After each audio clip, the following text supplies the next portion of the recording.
നമ്മുടെ ചിന്തിച്ചുകൊണ്ടിരിക്കുന്നത് എബ്രായ ലേഖനം 10-ാം അധ്യായം. അതിനുമുമ്പായിട്ട് എല്ലാവരും വിശുദ്ധ കരങ്ങൾ ഉയർത്തി ഒരിക്കൽ കൂടെ ദൈവത്തിന് നന്ദി പറഞ്ഞാട്ട് ശക്തിയോടെ ഒരിക്കൽ കൂടെ നമ്മൾ ചിന്തിച്ചുകൊണ്ടിരിക്കുന്നത് എബ്രായ ലേഖനം 10-ാം അധ്യായം, ഹീബ്രൂസ് ചാപ്റ്റർ 10.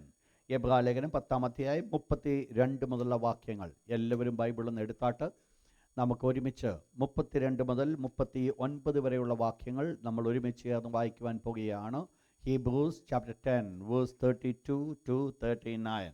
32 മുതൽ 39 വരെയുള്ള വാക്യങ്ങൾ നമ്മളെല്ലാവരും ചേർന്ന് ശബ്ദമുയർത്തി ആ ഭാഗം ഒന്ന് വായിച്ചോട്ടെ. ദൈവത്തിന് മഹത്വമുണ്ടാവട്ടെ. കഴിഞ്ഞ ദിവസങ്ങൾ നമ്മൾ ചിന്തിക്കുവാനായിട്ടിടയായി തീർന്നത് അതിൻ്റെ നമുക്കറിയാം എബ്രായ ലേഖനത്തിലെ 4ാമത്തെ വാണിംഗ്, 4th വാണിംഗ് ആണ് നമ്മുടെ ചിന്താവിഷയമായിരിക്കുന്നത്. 4ാമത്തെ മുന്നറിയിപ്പ് എന്ന് പറയുന്നത് ഡു നോട്ട് ടേൺ ബാക്ക്, പിന്നോട്ട് നിങ്ങൾ പോകരുത്. അത് എങ്ങോട്ട് നടത്തും? അപ്പോസ്റ്റസിയിലേക്ക് നടത്തും, വിശ്വാസത്യാഗത്തിലേക്ക് നടത്തും. ഇതിനെക്കുറിച്ചാണ് നമ്മൾ ചിന്തിച്ചുകൊണ്ടേയിരിക്കുന്നത്. അതിൻ്റെ നമ്മൾ 32 എന്നുള്ള വാക്യങ്ങൾ നമ്മൾ കാണുമ്പോൾ എന്താണ് അപ്പോസ്റ്റസി, ഇതെല്ലാം നമ്മൾ ചിന്തിക്കുവാനായിട്ടിടയായിരുന്നു. അതിൻ്റെ 32 മുതലുള്ള വാക്യങ്ങൾ നമ്മൾ വായിക്കുമ്പോൾ നമ്മൾ മനസ്സിലാക്കുന്നത് എബ്രായ വിശ്വാസികൾ ഇപ്രകാരം ടോട്ടലി വിശ്വാസത്യാഗത്തിലേക്ക് പോയവരല്ല. പിന്നെയോ അവർക്ക് അപ്പോൾ ദൈവത്തിൻ്റെ ദാസൻ ഒരു മുന്നറിയിപ്പ് മാത്രം കൊടുക്കുകയാണ്. ശ്രദ്ധിക്കുക വേർഡ്. എബ്രായ വിശ്വാസി വിശ്വാസത്യാഗത്തിലേക്ക് പോയവരല്ല, പിന്നെയോ ഒരു മുന്നറിയിപ്പായിട്ട് കൊടുക്കുകയാണ്. ഈ രീതിയിൽ നിങ്ങൾ പോയി കഴിഞ്ഞാൽ വിശ്വാസത്യാഗത്തിലേക്ക് പോകാനുള്ള ചാൻസസ് ഉണ്ട്. അതാണ് ഇവിടെ ദൈവത്തിൻ്റെ ദാസൻ മുന്നറിയിപ്പായിട്ട് കൊടുക്കുന്നത്. അതിന് പ്രാരംഭമായിട്ട് നമ്മൾ ചിന്തിക്കുവാനിടയായത് പ്രധാനമായിട്ട് 3 പ്രധാനപ്പെട്ട കാരണങ്ങൾ ദൈവവുമായിട്ടുള്ള ബന്ധത്തിൽ യേശുക്രിസ്തുവുമായിരിക്കുന്ന കൂട്ടായ്മയിൽ നിൽക്കേണ്ട 3 പ്രധാനപ്പെട്ട സ്ട്രോങ് റീസൺസ്. അതാണ് കഴിഞ്ഞ ദിവസം നമ്മൾ ചിന്തിക്കുവാനിടയായതിൻ്റെ ഫസ്റ്റ് പോർഷനാണ് 32 മുതൽ 34 വരെയുള്ള വാക്യത്തിൽ നമ്മൾ കാണുവാനിടയായിത്തീർന്നത്. അവരുടെ പാസ്റ്റ് എക്സ്പീരിയൻസ്, കഴിഞ്ഞ കാലങ്ങളുടെ അവരുടെ അനുഭവം. എന്തായിരുന്നു അവരുടെ കഴിഞ്ഞ കാലങ്ങളുടെ അനുഭവം? കഴിഞ്ഞ കാലങ്ങളുടെ അനുഭവം അവർ ഓർക്കണം. ഒന്ന് നോക്കുവാൻ ദൈവം അവരോട്, ആ ദൈവത്തിൻ്റെ ദാസൻ അവർക്ക് ആലോചന പറഞ്ഞു കൊടുത്തു. പ്രധാനമായിട്ട് എന്തായിരുന്നു അവരുടെ കഴിഞ്ഞ കാലത്തിൻ്റെ അവസ്ഥ? അവരുടെ 5 പ്രധാനപ്പെട്ട കാര്യങ്ങളാണ് നമ്മൾ കാണുവാൻ ഇടയായിട്ടുന്നത്. ഒന്ന്, അവർ വിശ്വാസത്തിന് വേണ്ടി പോരാടുവാൻ കാരണമായി തീർന്നു. ദേ ഫൈറ്റ് ഫോർ ദ പെർസിക്യൂഷൻ. അവർ വിശ്വാസത്തിന് വേണ്ടി പോരാടുവാനിടയായിത്തീർന്നു. 2, നമ്മൾ കാണുവാനിടയായിത്തീർന്നത് അവർ ഒരു കൂത്ത് കാഴ്ചയായി മാറ്റപ്പെട്ടു. ലോകത്തിന് മുൻപാകെ അവർ വിശ്വാസികളാണ്, ദൈവത്തിന് വേണ്ടി വേർതിരിക്കപ്പെട്ടവരാണ്, ദൈവത്തിൻ്റെ മക്കളാണ്, അഭിഷേകത്തിൻ്റെ ശക്തി അവർക്കുണ്ട്. ഈ ലോകത്തിൽ ദൈവം അവരെ പദവിയിൽ വെച്ചിരിക്കുകയാണ്. എങ്കിലും ഒരു പറ്റം ആൾക്കാർക്ക് അവർ കൂത്ത് കാഴ്ചയായി ഭവിച്ചു. അവർ മറ്റുള്ളവരെ കളിയാക്കത്തക്ക രീതിയിൽ ഒരു അപഹാസ്യ വിഷയമായി അവരെ നിർത്തി. 3ാമതായിട്ട് നമ്മൾ കാണുവാൻ ഇടയായിത്തീർന്നത് അവർ തടവുകാർക്ക് കൂട്ടാളിയായി മാറ്റപ്പെട്ടു. ഈ വിശ്വാസത്തിന് വേണ്ടി തടവിലേക്ക് കടന്നുപോയ പ്രിയപ്പെട്ടവർക്ക് ഇവർ തടവിൽ പോയില്ല എങ്കിലും അവർക്ക് ഒരു കൂട്ടാളിയായിട്ട് തടവിൽ കിടന്ന വിശ്വാസികൾ ഏത് അനുഭവിക്കുവാനിടയായിത്തീർന്നുവോ അത് ഇവർ വെളിയിൽ നിന്ന് അനുഭവിക്കാനായിട്ടിടയായിത്തീർന്നു. 4, നമ്മൾ കാണുവാൻ ഇടയായിത്തീർന്നത് അവർ സന്തോഷത്തോടുകൂടെ സകലതും ദൈവത്തിൻ്റെ മഹത്വത്തിന് വേണ്ടി വിട്ടുകൊടുക്കുവാനായിട്ടിടയായിത്തീർന്നു. നമ്മൾ ചിന്തിച്ചത് ദൈവസ്വർഗത്തിൽ തങ്ങൾക്ക് നിലനിൽക്കുന്ന സമ്പത്തുണ്ടെന്നറിഞ്ഞു സമ്പത്തുകളുടെ അപഹാരം സന്തോഷത്തോടെ സഹിച്ചുവല്ലോ. ഇതാണ് കഴിഞ്ഞ ദിവസം നമ്മൾ ചിന്തിച്ചത്. ഇന്ന് രാത്രി നമ്മൾ 2ാമത്തെ പ്രധാനപ്പെട്ട റീസണിലേക്ക് കടന്നു വരികയാണ്. 2ാമത്തെ പ്രധാനപ്പെട്ട കാരണം എബ്രായ നോട്ട് ചെയ്താട്ട് സെക്കൻഡ് മെയിൻ റീസൺ, 2ാമത്തെ പ്രധാനപ്പെട്ട കാരണം. അതിനു മുമ്പായിട്ട് ആ വാക്യം ഒന്ന് വായിച്ചിട്ട് 35, 36, 37 വേഴ്സ് നമ്പർ 35 to 37, 35 മുതൽ 37 വരെയുള്ള വാക്യങ്ങൾ ആരെങ്കിലും ഒരാൾ ശബ്ദമുയർത്തി വായിച്ചാട്ട്. ദൈവത്തിന് മഹത്വമുണ്ടാകട്ടെ. എന്താണ് ദൈവത്തിൻ്റെ ദാസൻ എബ്രായ വിശ്വാസികളോട് പറയുന്നത്? നിങ്ങൾ പിന്മാറ്റത്തിൻ്റെ അനുഭവത്തിലേക്ക് കടന്നു പോകരുത്, നിങ്ങൾ നിലനിൽക്കണം. നിങ്ങൾ മനസ്സിലാക്കണം, എല്ലാം അനുകൂലമായിരിക്കുന്ന ഒരു സാഹചര്യമല്ല എബ്രായ വിശ്വാസികളുടെ. പ്രതികൂലങ്ങളുടെ നടുവിലാണ് അവർ നിൽക്കുന്നത്, പ്രശ്നങ്ങളുടെ നടുവിലാണ് അവർ നിൽക്കുന്നത്. പിന്നോട്ട് പോകുവാൻ ഒത്തിരി ചാൻസസ് അവർക്കുണ്ട്. നമ്മൾ മുമ്പേ കണ്ടു, സമ്പത്തുകൾ വരെ അവർ നഷ്ടപ്പെടുത്തുന്നതായിട്ട് വന്ന സാഹചര്യത്തിലാണ് ദൈവത്തിന് വേണ്ടി അവർ നിൽക്കുവാനായിട്ടിടയായിട്ട്. ഇത്രമാത്രം പ്രതികൂലങ്ങൾ സഹിച്ച് അവർ ദൈവത്തിന് വേണ്ടി നിൽക്കുമ്പോൾ എന്താണോ ദൈവത്തിൻ്റെ ദാസൻ അവരോട് പറയുവാൻ ഇടയായിട്ടുന്നത്, എന്താണോ നിങ്ങൾ നിലനിൽക്കുവാനുള്ള കാരണം? അവിടെ അതിൻ്റെ 37-ാമത്തെ വാക്യം നമ്മളിപ്രകാരം കാണുന്നു: ഇനിയും എത്രയും അല്പകാലം കഴിഞ്ഞിട്ട് വരുവാനുള്ളവൻ വരും, താമസിക്കുകയുമില്ല. അപ്പോൾ ഇവിടുത്തെ വിഷയമെന്ന് പറയുന്നത്, രണ്ടാമതായിട്ട് അവർ നിലനിൽക്കേണ്ട ആവശ്യകത എന്ന് പറയുന്നത്, കർത്താവായ യേശുക്രിസ്തുവിൻ്റെ വരവ് അടുത്തിരിക്കുന്നു. നോട്ട് ചെയ്താട്ട്, the nearness of the reward. The nearness of the reward should strengthen them. അവരെ ബലപ്പെടുത്തേണ്ട രണ്ടാമത്തെ വിഷയമാണ് അവരുടെ പ്രതിഫലം അടുത്തു എന്നുള്ളത്. അവിടെ ദൈവത്തിൻ്റെ ദാസരിപ്രകാരം പറഞ്ഞ, അതുകൊണ്ട് മഹാപ്രതിഫലമുള്ള, അല്ലെങ്കിൽ അവിടെ പറയപ്പെടുന്ന വേർഡ് ഇപ്രകാരമാണ്, അതുകൊണ്ട് മഹാപ്രതിഫലമുള്ള നിങ്ങളുടെ ധൈര്യം തള്ളിക്കളയരുത്. അപ്പോൾ കഴിഞ്ഞ നാളുകൾ അവർ ധൈര്യമായിട്ട് നിന്നവരാണോ, നിൽക്കുവാൻ ഇടയായിത്തീർന്നവരാണോ? അന്ന് അവർ മഹാധൈര്യം കാണിക്കുവാൻ ഇടയായിത്തീർന്നു. പ്രതികൂലങ്ങൾ, പ്രശ്നങ്ങൾ എല്ലാം കടന്നു വന്നപ്പോൾ ദൈവത്തിന് വേണ്ടി അവർ നിൽക്കുവാനായിട്ട് ഇടയായിത്തീർന്നു. എന്നാൽ ഇന്ന് അവരോട് പറയുന്നത്, നിങ്ങളുടെ മഹാപ്രതിഫലമുള്ള നിങ്ങളുടെ ധൈര്യം നിങ്ങൾ തള്ളിക്കളയരുത്. എന്താണ് തള്ളിക്കളഞ്ഞാൽ സംഭവിക്കും? നിങ്ങൾ മനസ്സിലാക്കണം, കഴിഞ്ഞ നാളുകളിൽ ഒത്തിരി സഹിക്കുവാനായിട്ട് കാരണമായി തീർന്നവർ, ഒത്തിരി അനുഭവിക്കുവാനായിട്ട് കാരണമായി തീർന്നവർ, അവരുടെ ജീവിതത്തിൻ്റെ ഒത്തിരി പ്രതികൂലങ്ങൾ കൂടെ കടന്നുപോയി പലതും അനുഭവിച്ച് ആ സ്ഥാനത്തൊക്കെയും ദൈവത്തിന് വേണ്ടി നിൽക്കുവാൻ ഇടയായിത്തീർന്ന സ്ഥാനത്ത് ദൈവത്തിന് വേണ്ടി നിൽക്കുന്നതിൽ അവർ സന്തോഷം കണ്ടെത്തിയെങ്കിൽ അല്പകാലം മുൻപോട്ട് കടന്നു പോകുമ്പോൾ അവർ അതിൽ നിന്ന് പിന്മാറ്റത്തിൻ്റെ അനുഭവത്തിലേക്ക് കടന്നു പോകാൻ ആഗ്രഹിക്കുകയാണ്. പ്രതികൂലങ്ങൾ മുൻപിൽ കടന്നു വരുമ്പോൾ പിന്മാറ്റത്തിൻ്റെ അനുഭവത്തിലേക്ക് കടന്നു വരികയാണ്. ഇതുകൊണ്ട് എന്താ സംഭവിക്കുന്നത്? അവർക്ക് വെച്ചിരിക്കുന്ന മഹാപ്രതിഫലം നഷ്ടപ്പെടുവാൻ പോകുകയാണ്. നിങ്ങൾ മനസ്സിലാക്കണം, ഒരു മനോഹരമായിരിക്കുന്ന ഒരു വാഴയൊക്കെ വെച്ച് നട്ട് അതിന് വളമൊക്കെ വെച്ച് എല്ലാം ഭംഗിയായി ചെയ്ത് കൊല കായ്ക്കുന്ന സമയത്ത് അതിന് മുൻപായിട്ട് ആ വാഴ വെട്ടിക്കളഞ്ഞാലുള്ള അനുഭവമാണ് ഇവിടെ ദൈവത്തിൻ്റെ ദാസൻ വെളിപ്പെടുത്തുവാനായിട്ടിടയായിത്തീർന്നത്. കഴിഞ്ഞ നാളുകൾ ഒത്തിരി കഷ്ടപ്പെട്ടു, കഴിഞ്ഞ നാളുകൾ ഒത്തിരി ഭാരപ്പെട്ടു, വിശ്വാസത്തിന് വേണ്ടി വളരെയധികമായിട്ട് ഓടി, വളരെയധികമായിട്ട് അധ്വാനിച്ചു, വളരെയധികമായിട്ട് പ്രവർത്തിച്ചു. ഇതൊക്കെ സഹിച്ച് മുൻപോട്ട് കടന്നു പോയിട്ട് ഇപ്പോൾ ഈ അവസാന സമയങ്ങളിലേക്ക് കടന്നു വന്നപ്പോൾ എന്താ ഈ അവസാന സമയത്തിൻ്റെ പ്രത്യേകത? വരുവാനുള്ളവൻ എത്രയും പെട്ടെന്ന് വരും എന്ന് പറഞ്ഞാൽ ഇവർ വിശ്വസിച്ച സമയത്തേക്കാൾ കർത്താവായ യേശുക്രിസ്തുവിൻ്റെ വരവ് അടുത്തിരിക്കുകയാണ്.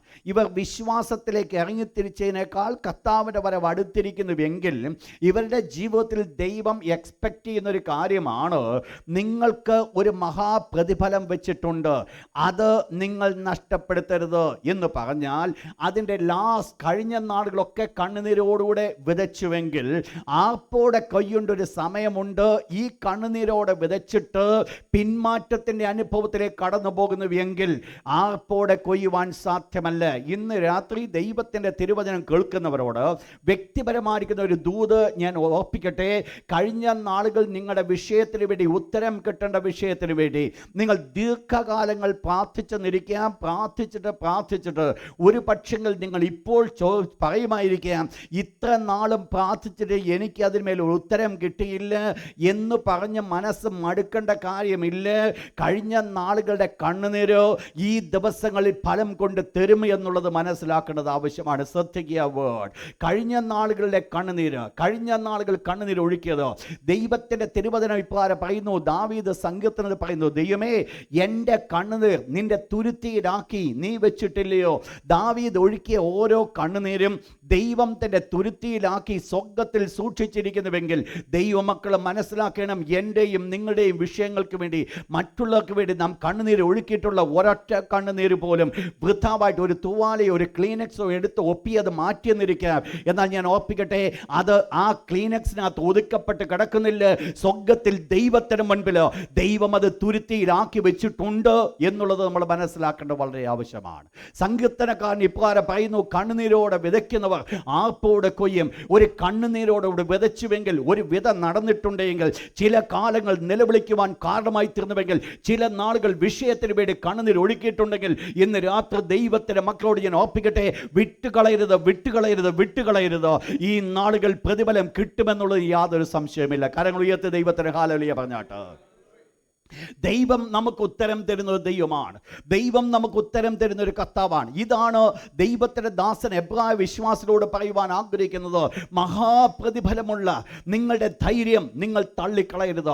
കഴിഞ്ഞ നാളുകളൊക്കെ നിങ്ങൾ ധൈര്യമുള്ളവരായിരുന്നു. ഒരിക്കൽ ഞാനിപ്പോൾ ഓർത്തു, ഒരു ഓഗസ്റ്റ് മാസത്തിൽ ഒരു ദിവസം വെളുപ്പിനെ എഴുന്നേൽക്കാനായിട്ട് ഒരല്പം മടി കാണിച്ചു, പ്രാർത്ഥിക്കുവാനായിട്ട് ഇരിക്കുവാൻ മടി കാണിച്ചു. ആ മടി കാണിച്ചപ്പോൾ ഞാൻ കിടന്ന് ഉറങ്ങിക്കൊണ്ടിരിക്കുക. ഉറക്കത്തിൽ ഞാൻ ഇങ്ങനെ ചിന്തിച്ചു, എൻ്റെ ദൈവമേ, ഡിസംബർ മാസം വെളുപ്പിനെ 2:30 എഴുന്നേറ്റ് പ്രാർത്ഥിക്കാനായിട്ട് ഈ തണുപ്പും പിടിച്ച് പ്രാർത്ഥിക്കാൻ ഒരു മടിയില്ല, പിന്നാണോ ഈ ഓഗസ്റ്റിൽ ഈ മടി കാണിക്കും? ഞാൻ പറഞ്ഞു വന്നത് എന്നാണെന്നറിയാമോ? പ്രതികൂലങ്ങളുടെ നടുവിൽ പലപ്പോഴും നമ്മൾ നിന്നിട്ടുണ്ട്. പ്രതികൂലങ്ങളുടെ നടുവിൽ നമുക്ക് നിൽക്കുവാൻ സാധിച്ചിട്ടുണ്ട്. പ്രതികൂലങ്ങളുടെ നടുവിൽ ധൈര്യമായിട്ട് പോകുവാൻ ഇടിയായി തീർന്നിട്ടുണ്ട്. മറ്റുള്ളൊരു വിശ്വാസത്തെക്കുറിച്ച് ചോദ്യം ചെയ്തപ്പോൾ ധൈര്യമായിട്ട് പറയുവാൻ ഇടിയായി തീർന്നിട്ടുണ്ട്. എന്നാൽ ഇന്ന് രാത്രി ദൈവമക്കൾ ഓർക്കണമേ, ഇന്ന് എനിക്കും നിങ്ങൾക്കുമുള്ള ധൈര്യം വിട്ടുകളയുവാനിടയാകരുത്. എന്താ അതിൻ്റെ കാരണം? എന്നാ? എന്തുകൊണ്ട് ദൈവത്തിൻ്റെ ദാസന് ഇത് പറയുവാൻ ഇടയായിത്തീർന്നു? അതിന് ഒരു പ്രധാനപ്പെട്ട കാരണം പറയുന്നു, ഇനിയും വരുവാനുള്ളവൻ വരും, താമസിക്കയില്ല. അപ്പോൾ ഒരുവൻ വരുവാനുണ്ട്. അവൻ വരുവാനായിട്ട് തുടങ്ങിയ ആരാ വരുവാൻ പോകും? നിങ്ങൾക്കറിയാം, ഇത് കർത്താവായ യേശു ക്രിസ്തുവിൻ്റെ വരവിനെ ചൂണ്ടിക്കാണിക്കുന്നു. രണ്ടാമത്തെ കർത്താവായ യേശുവിൻ്റെ മധ്യാകാശ വരവിനെ ചൂണ്ടിക്കാണിക്കുകയാണ്. നിങ്ങൾക്കറിയാം, ഇവ സമ്പത്തുകളുടെ അപഹാരം ഇവർ സഹിക്കുവാൻ ഇടയായിത്തീർന്നത് സ്വർഗത്തിൽ നിലനിൽക്കുന്ന സമ്പത്തുണ്ടെന്ന് അറിഞ്ഞിട്ടാണ്. അതാണ് അവർ കാണുവാൻ ഇടയായിത്തീർന്നതെങ്കിൽ ഇന്ന് അവർ ആഗ്രഹിച്ച് എന്തെല്ലാം അവർ ദൈവത്തിന് വേണ്ടി വിട്ടുകളഞ്ഞുവോ, ആ വിട്ടുകളഞ്ഞതെല്ലാം മടക്കി ലഭിക്കുവാൻ പോകുന്ന ഒരു അവസരമുണ്ട്. ദൈവമക്കൾ മനസ്സിലാക്കണം, ഈ ലോകത്തിൽ ഒരു പാത്രം വെള്ളം കൊടുത്താൽ പ്രതിഫലം കിട്ടാതെ പോകത്തില്ലെന്ന് യേശു കൽപ്പിച്ചുവെങ്കിൽ, ഈ ലോകത്തിൽ തൻ്റെ ശിഷ്യന്മാരോട് പറഞ്ഞു, വരുവാനുള്ള ലോകത്തിൽ നിത്യജീവനെയും പ്രാപിക്കാത്തവൻ ആരും ഇല്ല എന്ന് പറഞ്ഞിട്ടുണ്ടെങ്കിൽ, ഈ ലോകത്തിൽ വെച്ച് ഞാൻ ചെയ്തുമായിരിക്കുന്ന എല്ലാ നല്ല പ്രവൃത്തികൾക്ക് സ്വർഗത്തിൽ ദൈവത്തിന് മുൻപാകെ പ്രതിഫലം കിട്ടുമെന്ന് ദൈവത്തിൻ്റെ തിരുവചനം പഠിപ്പിക്കുന്നുവെങ്കിൽ, അവനവൻ ശരീരത്തിരിക്കുമ്പോൾ ചെയ്തത് നല്ലതാകലും തീയതാകലും അതിന് തക്കവണ്ണം പ്രാപിക്കേണ്ടതിന് നാം എല്ലാവരും ക്രിസ്തുവിൻ്റെ ന്യായാസനത്തിന് മുമ്പാകെ വെളിപ്പെടേണ്ടതാകുന്നുവെന്ന് ദൈവത്തിൻ്റെ തിരുവചനം പഠിപ്പിക്കുമ്പോൾ ഒരു കാര്യം മനസ്സിലാക്കണം, എൻ്റെയും നിങ്ങളുടെയും നല്ല പ്രവർത്തനങ്ങൾക്ക് ഒരു പ്രതിഫലം കിട്ടുന്ന ദിവസം അടുത്ത് വന്നിരിക്കുക. ഈ ലോകത്തിൽ ഒരു പക്ഷേ നമുക്ക് പ്രതിഫലം നമ്മൾ കാണുന്നില്ലായിരിക്കാം. തീർച്ചയായിട്ടും ദൈവത്തിൻ്റെ മക്കൾ മനസ്സിലാക്കണം, ഈ ലോകത്തിൽ ദൈവം പ്രതിഫലം തരുന്ന ദൈവമാണ്. ഈ ലോകത്തിൽ ദൈവം നമ്മളെ മാനിക്കുന്ന ദൈവമാണ്. കണ്ണുനീർ ഒഴുക്കിയിട്ടുണ്ടെങ്കിൽ ദൈവമക്കൾ മനസ്സിലാക്കിയോ, കണ്ണുനീർ ഒഴുക്കിയിട്ടുണ്ടെങ്കിൽ ദൈവം അതിന് ഉത്തരം തരാതെ പോകത്തില്ല. ദൈവം നിങ്ങളെ മാനിക്കാതെ പോകത്തില്ല. നിങ്ങളുടെ കണ്ണുനീർ ദൈവം ആദരിക്കാതെ പോകത്തില്ല. ഇന്ന് ദൈവത്തിൻ്റെ വചനം കേൾക്കുന്ന പ്രിയപ്പെട്ടവരോട് ഞാൻ ഓർപ്പിക്കട്ടെ, ദൈവം നമ്മുടെ കണ്ണുനീര് കണ്ടിട്ട് മറികടന്നു പോകുന്ന ഒരു ദൈവമല്ല, നമ്മുടെ കണ്ണുനീരുടെ മുൻപിൽ നിൽക്കുന്ന ഒരു ദൈവമാണ് എന്നെ വിളിച്ച ദൈവമെന്ന് ഞാൻ ഓർപ്പിക്കട്ടെ. ഇസ്രായേൽ മക്കൾ വാവിട്ട് അടിമത്വത്തിന് നടുവിൽ കിടന്നുകൊണ്ട് നിലവിളിച്ചപ്പോൾ രക്ഷപ്പെടുത്തുവാൻ ഒരു വ്യക്തി പോലുമില്ല. അത് മാത്രമല്ല, ഈ പ്രത്യേകമായിട്ടിരുന്ന രാജാവിൻ്റെതായിരിക്കുന്ന വളരെ ഭയാനകമായിരിക്കുന്ന ക്രൂരമായിരിക്കുന്ന പീഡനങ്ങൾ സഹിക്കേണ്ടി വന്നപ്പോൾ ഇസ്രായേൽ മക്കൾ നേരെ സ്വർഗത്തിലെ ദൈവത്തിലേക്ക് നോക്കിക്കൊണ്ട് നിലവിളിക്കുവാൻ കാരണമായി തീർന്നുവെങ്കിൽ, സ്വർഗത്തിലെ ദൈവം ചില ദിവസം കഴിഞ്ഞപ്പോൾ ഇപ്രകാരം പറഞ്ഞു, ഇസ്രായേൽ മക്കളെ ഞരക്കം ഞാൻ കണ്ടു, അവരുടെ കണ്ണുനീർ ഞാൻ കണ്ടു. ഇന്ന് രാത്രി ഞാൻ ഓർപ്പിക്കട്ടെ, ദൈവം കണ്ണുനീർ കാണുന്ന ഒരു ദിവസമുണ്ട്, ദൈവം കണ്ണുനീർ കാണുന്ന ഒരു സമയമുണ്ട്. ഇന്ന് രാത്രി ദൈവത്തിന്റെ മക്കളോട് ഒരു പ്രബോധനമാണ് ഞാൻ പറയട്ടെ, നമ്മുടെ കണ്ണുനീർ കാണുന്ന ഒരു സമയമുണ്ട്. നമ്മുടെ കണ്ണുനീർ കാണുന്നുവെങ്കിൽ സ്വർഗത്തിലെ ദൈവം ഉത്തരം അയക്കുന്ന ഒരു സമയമുണ്ട്. കരങ്ങൾ ഉയർത്തി ദൈവത്തിന് ഹല്ലേലൂയ പറഞ്ഞാട്ടോ. എന്താ എവിടെയാ ഉത്തരം ലഭിക്കുന്നത്? അവൻ വാതുക്കലായിരിക്കുന്നു. കർത്താവായ യേശു ക്രിസ്തു വരുവാൻ പോകുന്നു. അവൻ വരുവാൻ പോകുന്നത് കൊണ്ട് അവൻ്റെ വരവെങ്കിൽ നാം അടുത്തിരിക്കുക. കർത്താവിൻ്റെ വരവ് അടുത്തിരിക്കുന്ന ഈ ഒരു കാലയളവിൽ നമ്മുടെ എന്തു വേണം? കഴിഞ്ഞ നാളുകളിൽ നമ്മൾ സഹിക്കുവാൻ ഇടിയായി തീർന്നുവോ? ഈ നാളുകൾ നാം നിലനിൽക്കേണ്ടത് വളരെ ആവശ്യമാണ്. നിലനിൽക്കുന്നില്ല എങ്കിൽ എന്താ സംഭവിക്കുന്നത്? എന്താ ഇവിടുത്തെ പ്രധാനപ്പെട്ട വിഷയം? അവിടെ ദൈവത്തിൻ്റെ ദാസൻ പറയുന്നു, മഹാപ്രതിഫലം നിങ്ങൾക്കുണ്ട്, ഒരു വലിയ പ്രതിഫലം നിങ്ങൾക്കുണ്ട്. എന്താ നിങ്ങളുടെ പ്രതിഫലം? നമ്മൾ ഇതുവരെ മനസ്സിലാക്കിയിട്ടില്ല. ദൈവത്തിൻ്റെ ദാസനോട് വിളിച്ചു ചോദിച്ച യോഹന്നാൻ കർത്താവായ യേശുവിൻ്റെ മാർവോട് ചാഞ്ഞ് ഇരുന്നൊരു മനുഷ്യനാണ്. ദീർഘസമയങ്ങൾ യേശു വളരെ സ്നേഹിച്ചുകൊണ്ട് സ്നേഹത്തോടെ പല കാര്യങ്ങൾ പറഞ്ഞു കൊടുത്ത വ്യക്തിയാണോ? അദ്ദേഹത്തിനും അറിയത്തില്ല എന്താ വരുവാൻ പോകുന്നെന്നോ. പക്ഷേ ഒന്ന് അദ്ദേഹത്തിന് അറിയാം, പ്രിയമുള്ളവരെ, നാം ഇപ്പോൾ ദൈവമക്കളാകുന്നു. നാം ഇന്നതാകുമെന്ന് ഇതുവരെ പ്രത്യക്ഷമായിട്ടില്ല. എന്നാൽ അവൻ വരുമ്പോൾ നാം അവനെ താൻ ഇരിക്കുമ്പോൾ തന്നെ കാണുന്നതാകൊണ്ട് അവനോട് സദൃശന്മാരാകും. ഇത്രയേ അറിയത്തുള്ളൂ. ഞാൻ പറഞ്ഞു വന്നത് 1 യോഹന്നാൻ ലേഖനം 3-ാം അധ്യായത്തിൻ്റെ ചില വാക്യങ്ങളാണ് ഞാൻ പറഞ്ഞു വന്നത്. എന്താ ഞാൻ ഇവിടെ പറഞ്ഞു വന്നത്? എന്താകുമെന്ന് നമുക്ക് പ്രത്യക്ഷമായിട്ടില്ല. എന്നാൽ ഒരു കാര്യം സത്യമാണ്, ഈ വിശ്വാസത്തിന് വേണ്ടി ഇറങ്ങി തിരിച്ചുവെങ്കിൽ, വിശ്വാസ ജീവിതം തുടങ്ങിയിട്ടുണ്ടെങ്കിൽ, ദൈവത്തിന് വേണ്ടി ഒരു പാത്രം വെള്ളം കൊടുത്തിട്ടുണ്ടെങ്കിൽ, ദൈവത്തിന് വേണ്ടി കസേര പൊക്കിയിട്ടുണ്ടെങ്കിൽ, സ്വർഗത്തിലെ ദൈവത്തിൻ്റെ സന്നിധിയിൽ മഹാപ്രതിഫലമുണ്ട് എന്നുള്ളത് സത്യമായ വിഷയമാണ്. മഹാപ്രതിഫലമുള്ള നിങ്ങളുടെ ധൈര്യം നിങ്ങൾ തള്ളിക്കളയരുത്. നിങ്ങളുടെ ധൈര്യം നിങ്ങൾ വിട്ടുകളയുവാൻ ഇടയാകരുത്. കാരണം നിങ്ങൾക്കൊരു പ്രതിഫലമുണ്ട്. എന്താണ് അതിന് പ്രത്യേകത? എന്താ അതിന് ദൈവത്തിൻ്റെ ദാസൻ പറയുന്ന കാര്യമെന്ന്? അതിൻ്റെ ഒരു പ്രധാനപ്പെട്ട കാരണമെന്ന് പറയുന്നത് അതിൻ്റെ 26-ാമത്തെ വാക്യം 36-ാമത്തെ വാക്യം ഒന്ന് വായിച്ചാട്ടെ. ഇവിടുത്തെ ഏറ്റവും വലിയ വിഷയം ഇവിടെയാണ്. ദൈവ ഇഷ്ടം ചെയ്ത് വാഗ്ദത്തം പ്രാപിപ്പാൻ സഹിഷ്ണുത ഏറെ ആവശ്യം. എന്താ ഇവിടുത്തെ വിഷയം? ഇന്ന് രാത്രി ഞാൻ ആ വിഷയത്തിലാണ് നിൽക്കുവാൻ ആഗ്രഹിക്കുന്നത്. ദൈവം ആഗ്രഹിക്കുന്നൊരു കാര്യം, ദൈവ ഇഷ്ടം ചെയ്ത് വാഗ്ദത്തം പ്രാപിപ്പാൻ സഹിഷ്ണുതയേറെ ആവശ്യം. അപ്പോൾ എന്തുകൊണ്ട് മാത്രമേ സ്വർഗത്തിലേക്ക് പോകുവാനായിട്ട് സാധിക്കുകയുള്ളൂ? എന്തുകൊണ്ട് മാത്രമേ ദൈവരാജ്യം അവകാശമാക്കുവാൻ സാധിക്കത്തുള്ളൂ? ആർക്ക് മാത്രമേ ദൈവരാജ്യത്തിലേക്ക് കടക്കുവാൻ സാധിക്കത്തുള്ളൂ? ദൈവത്തിൻ്റെ തിരുവചനം പറയുന്നു, ദൈവേഷ്ടം ചെയ്ത് വാഗ്ദത്തം പ്രാപിച്ച്. ദൈവേഷ്ടം ചെയ്ത് വാഗ്ദത്തം പ്രാപിക്കുവാൻ ശ്രദ്ധിക്കണം. ആ ഓരോ വേർഡുകൾക്ക് മീനിങ് ഉണ്ട്. അവിടെ പറയുന്നു വാഗ്ദത്തം ഞാൻ പ്രാപിക്കണം. എന്താ വാഗ്ദത്തം? എനിക്ക് ലഭിച്ച ഭൗതികമായിരിക്കുന്ന വാഗ്ദത്തമുണ്ടോ? ആത്മീയ വാഗ്ദത്തമുണ്ട്. നിത്യതയായിരിക്കുന്ന ഒരു വാഗ്ദത്തമുണ്ട്. ഏത് വാഗ്ദത്തവും ആയിക്കൊള്ളട്ടെ, ഏത് വാഗ്ദത്തവും എന്നിൽ കൂടെ നിറവേറ്റപ്പെടണമെങ്കിൽ എനിക്ക് ആവശ്യമായിരിക്കുന്ന ഒന്ന്, ഞാൻ ദൈവത്തിൻ്റെ ഇഷ്ടം ചെയ്യുവാൻ ദൈവം എന്നെക്കുറിച്ച് ആഗ്രഹിക്കുന്നു. ദൈവത്തിൻ്റെ വാഗ്ദത്തം ലഭിച്ചിട്ടുള്ള ദൈവത്തിൻ്റെ മക്കളോട് ഞാൻ ഓർപ്പിക്കട്ടെ, ആ വാഗ്ദത്തം നമ്മിൽ കൂടെ നിറവേറ്റപ്പെടണമെങ്കിൽ, ആ വാഗ്ദത്തം എൻ്റെ ജീവിതത്തിലേക്ക് കടന്നു വരണമെങ്കിൽ ദൈവത്തിൻ്റെ ഇഷ്ടം ചെയ്യേണ്ടത് വളരെ ആവശ്യമാണ്. പലർക്കും വാഗ്ദത്തം ലഭിച്ചിട്ടുണ്ട്, പക്ഷെങ്കിൽ അടുത്തത് ചെയ്യുവാൻ അവർക്ക് സാധിക്കുന്നില്ല, ദൈവേഷ്ടം ചെയ്യുവാൻ സാധിക്കുന്നില്ല. തങ്ങൾ വീണ്ടും തങ്ങളുടെ ഇഷ്ടപ്രകാരം മുൻപോട്ട് കടന്നു പോകുകയാണ്. അതുകൊണ്ട് എന്ത് സംഭവിക്കുന്നു? ദൈവത്തിൻ്റെ വാഗ്ദത്തങ്ങൾ ഒത്തിരി ഉണ്ടെങ്കിലും ഇതുവരെ നമുക്കതിൻ്റെ ഫലപ്രാപ്തിയിലേക്ക്, അതിൻ്റെ പൂർണ്ണതയിലേക്ക് കടന്നു വരുവാൻ സാധിച്ചിട്ടില്ല.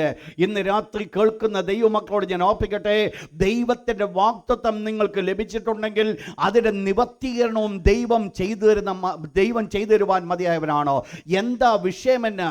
വാഗ്ദത്തം അവൻ ചെയ്തുവെങ്കിൽ അത് നിവർത്തിപ്പാൻ അവൻ ശക്തനാണ്. ദൈവത്തിൻ്റെ ദാസന് പറയുന്നു, ദൈവത്തിൻ്റെ വാഗ്ദത്തങ്ങൾ എത്രയുണ്ടെങ്കിലും ദൈവത്തിന് ഊവ് എന്ന് മാത്രമേ ഉള്ളൂ. എന്ന് പറഞ്ഞാൽ ദൈവം അപ്രാർത്ഥന ചെയ്യും. ദൈവത്തിൻ്റെ വാഗ്ദത്തം ഒന്നും ദൈവം മാറ്റിക്കളയത്തില്ല.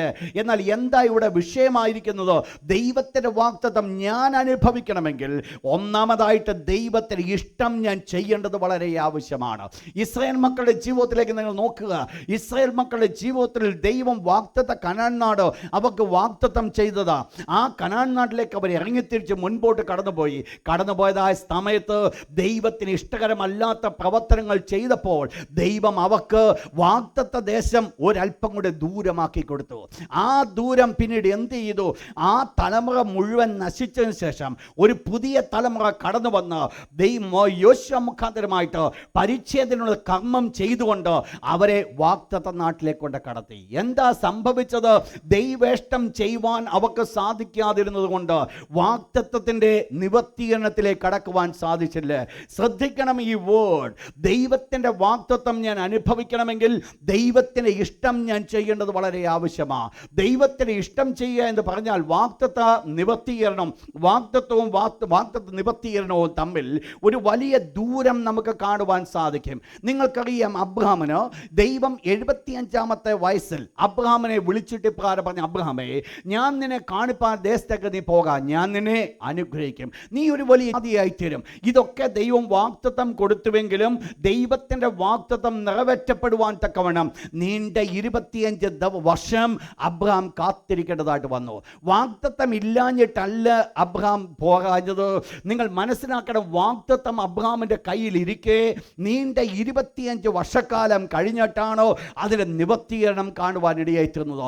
ഈ കാലങ്ങളിലേക്ക് കടന്നു വരുമ്പോൾ അബ്രഹാമിൻ്റെ ജീവിതത്തിൽ വീഴ്ചയുടെ പല വശങ്ങൾ നമുക്ക് കാണുവാൻ സാധിക്കും. വിശ്വാസത്തിൻ്റെ ഉയർന്ന പല സന്ദർഭങ്ങൾ കാണുവാൻ സാധിക്കും.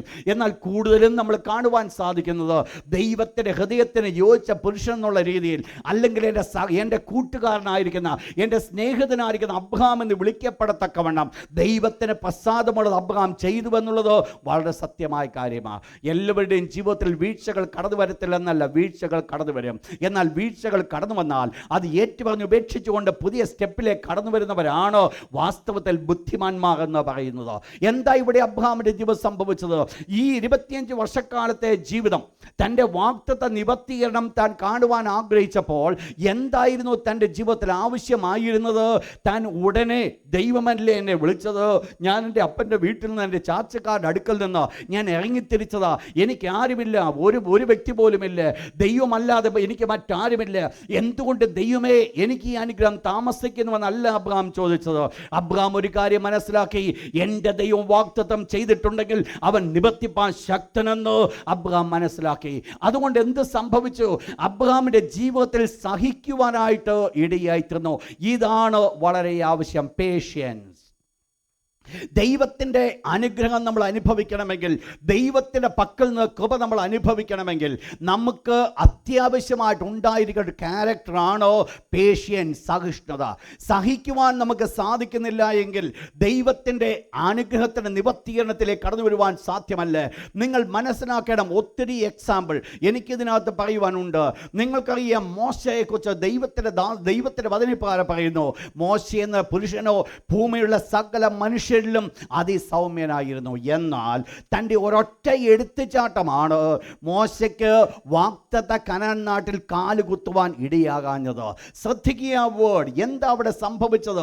കഴിഞ്ഞ നാളുകളൊക്കെ ഇഷ്ടം പോലെ പേഷ്യൻസി മോശയ്ക്കുണ്ടായിരുന്നു. ഇസ്രായേൽ മക്കൾ, മോശ ദൈവത്തോടുകൂടെ സീനായ് മലയിൽ ആയിരിക്കുമ്പോൾ ജനം വിഗ്രഹത്തെ ആരാധിച്ചുകൊണ്ട് മുൻപോട്ട് പോകുന്ന സമയത്തും എന്ത് സംഭവിച്ചു? താഴേക്ക് ഇറങ്ങി വന്ന് ഈ ജനത്തിന് വേണ്ടി ഇടിവിൽ നിൽക്കുവാൻ മോശയ്ക്ക് സഹിഷ്ണുതയുണ്ടായിരുന്നു, പേഷ്യൻസി ഉണ്ടായിരുന്നു. നിങ്ങൾ മനസ്സിലാക്കണം, എല്ലാവരും തന്നെ ഒപ്പോസ് ചെയ്തപ്പോൾ ഒറ്റയ്ക്ക് നിന്ന് സഹിക്കുവാനായിട്ട് മോശയ്ക്ക് ഒരു മനസ്സുണ്ടായിരുന്നു. കല്ലെടുത്ത് തന്നെ എറിയുവാനായിട്ട് ആഗ്രഹിച്ചപ്പോൾ അതിൻ്റെ നടുവിൽ ദൈവത്തിന് വേണ്ടി നിൽക്കുവാൻ, ഒരു പേഷ്യൻസിയോടുകൂടെ നിൽക്കുവാൻ മോശയ്ക്ക് സാധ്യമായി തീർന്നു. മോശയുടെ സഹിഷ്ണുതയെക്കുറിച്ച് നമ്മൾ പഠിക്കുമ്പോൾ ജീവിതത്തിൻ്റെ എല്ലാ മേഖലകളിലും മോശയുടെ സഹിഷ്ണുത നമ്മൾ കാണുവാൻ സാധിക്കുന്നുണ്ട്. ഒരൊറ്റ സന്ദർഭത്തിൽ മാത്രമേ മോശ ദൈവത്തോട് ചോദിച്ചിട്ടുള്ളൂ, ദൈവമേ, ഈ ജനത്തിന് 6 ലക്ഷം പുരുഷന്മാർ അടങ്ങിയതായിരിക്കുന്ന ഈ വലിയ ജനത്തിന് ഈ ഇറച്ചി കൊടുക്കുവാൻ നിനക്ക് സാധിക്കുമോ? ബാക്കിയുള്ള ഏത് സമയത്തും ഒരു പാറയുടെ മുമ്പിൽ കൊണ്ടുവന്നിട്ട് ഇവിടുന്ന് ഞാൻ വെള്ളം തരുമെന്ന് ദൈവം മോശയോട് കൽപ്പിച്ചുവെങ്കിൽ കണ്ണുമടച്ച് മോശ അത് വിശ്വസിച്ചോ? യെസ്, എൻ്റെ ദൈവം ഇവിടുന്ന് വെള്ളം തരുവാൻ ശക്തനാണ്. മന്ന കിട്ടുമെന്ന് കൽപ്പിച്ചപ്പോൾ മോശയ്ക്ക് യാതൊന്നും സംശയിക്കേണ്ടി വന്നില്ല. മോശ മനസ്സിലാക്കി, രാവിലെ വീഴുന്നത് സ്വർഗ്ഗത്തിൽ നിന്ന് മന്നയായിരിക്കും. എന്തെല്ലാം അത്ഭുതങ്ങൾ നടക്കണമോ അതെല്ലാം മോശ കണ്ണുമടച്ച് വിശ്വസിക്കുവാൻ ഇടയായിത്തീർന്നു. കഴിഞ്ഞ നാളുകൾ കേട്ടിട്ടുള്ള സംഭവങ്ങളല്ല മോശയുടെ ജീവിതത്തിൽ കൂടെ വെളിപ്പെടുവാൻ ഇടയായിത്തീർന്നത്. കഴിഞ്ഞ നാളുകൾ ഒരു കണ്ണുപോലും കണ്ടിട്ടില്ലാത്തത്, ഒരു നാവ് കൊണ്ട് അനുഭവിക്കാത്തത് മോശയോട് ദൈവം കൽപ്പിച്ചപ്പോൾ അത് പരിപൂർണമായിട്ട് വിശ്വസിക്കുവാൻ കാരണമായി തീർന്നുവെങ്കിൽ അതേ വിശ്വസിക്കേണ്ട വ്യക്തിയാണ് ഇപ്പോൾ പാറയുടെ മുൻപിൽ നിന്ന് അതിനോട് കൽപ്പിക്കുക എന്ന് പറഞ്ഞപ്പോൾ അതിനെ അടിക്കുവാനായിട്ട് കാരണമായി തീർന്നു. എന്താ സംഭവിച്ചേ? ഇത്രയും കാലത്തെ തൻ്റെ സഹിഷ്ണുത, ഈ ഒരൊറ്റ സന്ദർഭത്തിൽ മാത്രമാണ് മോശയുടെ ജീവിതത്തിൻ്റെ ബലഹീനത നമ്മൾ കാണുന്നത്. ദൈവത്തിന് വേണമായിരുന്നെങ്കിൽ ഒരല്പം കൺസെഷൻ കൊടുക്കാമായിരുന്നു. സ്വർഗത്തിലെ ദൈവം യാതൊരു കൺസെഷനും കൊടുത്തില്ല. ഒരു കൺസെഷനും ദൈവം മോശയ്ക്ക് കൊടുത്തില്ല. മോശ ദൈവത്തോട് യാചിച്ചു, എൻ്റെ ദൈവമേ, നീ എന്നെ വാഗ്ദത്ത നാട്ടിലേക്കൊന്ന് കടത്തേണം. അവസാനമായിട്ട് മോശയോട് ദൈവം കോപിച്ചിട്ട് പറഞ്ഞു, ഇനി മേലാൽ നീ എന്നോട് ആ വിഷയം ചോദിക്കരുത്. ഞാൻ നിനക്ക് ഒരു ദാക്ഷിണ്യം മാത്രം കാണിച്ചു തരാം. ഈ വാഗ്ദത്ത നാട് ഞാൻ നിന്നെ കാണിച്ചു തരാം. നിങ്ങൾ മനസ്സിലാക്കണം എന്താ ഇവിടെ സംഭവിച്ചത്. കഴിഞ്ഞ നാളുകളിൽ ഇഷ്ടം പോലെ പേഷ്യൻസിയോടുകൂടെ മുൻപോട്ട് കടന്നുപോയ മോശയുടെ ജീവിതത്തിൽ ഒരൊറ്റ സന്ദർഭമാണ് മോശയ്ക്ക് വാഗ്ദത്ത നാട് കൊണ്ടെത്തിക്കാഞ്ഞത്. ഇതിൽ കൂടെ ഒന്ന് ഞാൻ ഓർപ്പിക്കട്ടെ, ദൈവം നമുക്ക് തന്നിരിക്കുന്ന വെളിപ്പാടുകൾക്കനുസൃതമായി, ദൈവം നമ്മളെ നിർത്തിയിരിക്കുന്ന അളവിനനുസൃതമായി, ദൈവത്തോടുള്ള എൻ്റെ കൂട്ടായ്മയ്ക്ക് അനുസൃതമായി, ദൈവത്തെ ഞാൻ എത്രമാത്രം മനസ്സിലാക്കിയിരിക്കുന്നുവോ അതിനനുസൃതമായിട്ടായിരിക്കും ദൈവം നമ്മളോട് ഇടപെടുവാൻ പോകുന്നത്. മറ്റൊരു വ്യക്തിയോട് ഇടപെടുന്ന പോലെ ആയിരിക്കത്തില്ല ദൈവം വേറൊരാളോട് ഇടപെടുന്നത്. കരങ്ങൾ ഉയർത്തിയ ദൈവത്തിന് ഹല്ലേലൂയ പറഞ്ഞാട്ട് നിങ്ങൾ മനസ്സിലാക്കണം, ഒരു ശമര്യക്കാരത്തെ സ്ത്രീ കർത്താവ് അവളുടെ അടുക്കിലേക്ക് കടന്നു ചെന്നിട്ട് അവള് കർത്താവിനോട് ചോദിച്ചു, ഞങ്ങളുടെ പിതാക്കന്മാർ ഇപ്രകാരം പറഞ്ഞിട്ടുണ്ട്, ഒരാൾ വരും. അപ്പോൾ യേശു അവളോട് പറഞ്ഞൊരു വേർഡുണ്ട്, നിന്നോട് സംസാരിക്കുന്ന ഞാൻ തന്നെയാണ് മശിഹ എന്ന് പറഞ്ഞാൽ ദൈവത്താൽ അയക്കപ്പെട്ടവൻ. വളരെ ക്ലിയറായിട്ട് കർത്താവ് ആ സ്ത്രീക്ക്, ശമര്യക്കാരത്തെ സ്ത്രീക്ക് വ്യക്തമായിട്ട് സംസാരിച്ചു. എന്നാൽ നിങ്ങൾ നോക്കണം, യോഹന്നാൻ സ്നാപകൻ എന്ന് വിളിച്ച് നോക്കണം. യോഹന്നാൻ സ്നാപകൻ ചിന്തിച്ചു, ഈ യേശു ആണോ വരുവാനുള്ളവൻ, അതോ ഞങ്ങൾ മറ്റൊരുത്തനെ കാത്തിരിക്കണമോ? യോഹന്നാൻ സ്നാപകന് യേശു കൊടുത്ത മറുപടി, തൻ്റെ ശിഷ്യന്മാരെ അയച്ചപ്പോൾ യോഹന്നാൻ സ്നാപകന് കൊടുത്ത മറുപടി, ഞാനാണ് മശിഹ എന്നല്ല യേശു പറഞ്ഞത്. പിന്നെയോ യേശു വേറൊരു കാര്യമാണ് പറഞ്ഞു വിട്ടത്, കുരുടന്മാർ കാണുന്നു, ചെകിടന്മാർ കേൾക്കുന്നു, ദരിദ്രന്മാരോട് സുവിശേഷം അറിയുന്നു, ഇത് നീ പോയി യോഹന്നാനെ അറിയിക്കുക. എന്തുകൊണ്ട് യേശു നേരെ പറഞ്ഞില്ല ഞാൻ തന്നെയാ ഇത്ര ഉള്ള ചോദ്യം, വരുവാനുള്ളവൻ നീയോ അതോ ഞങ്ങൾ മറ്റൊരുത്തനെ കാത്തിരിക്കണമോ? യേശുവിന് പറയാമായിരുന്നു വരുവാനുള്ളവൻ ഞാൻ തന്നെയാണ്. അതാണ് യേശു പറഞ്ഞതിൻ്റെ അർത്ഥം.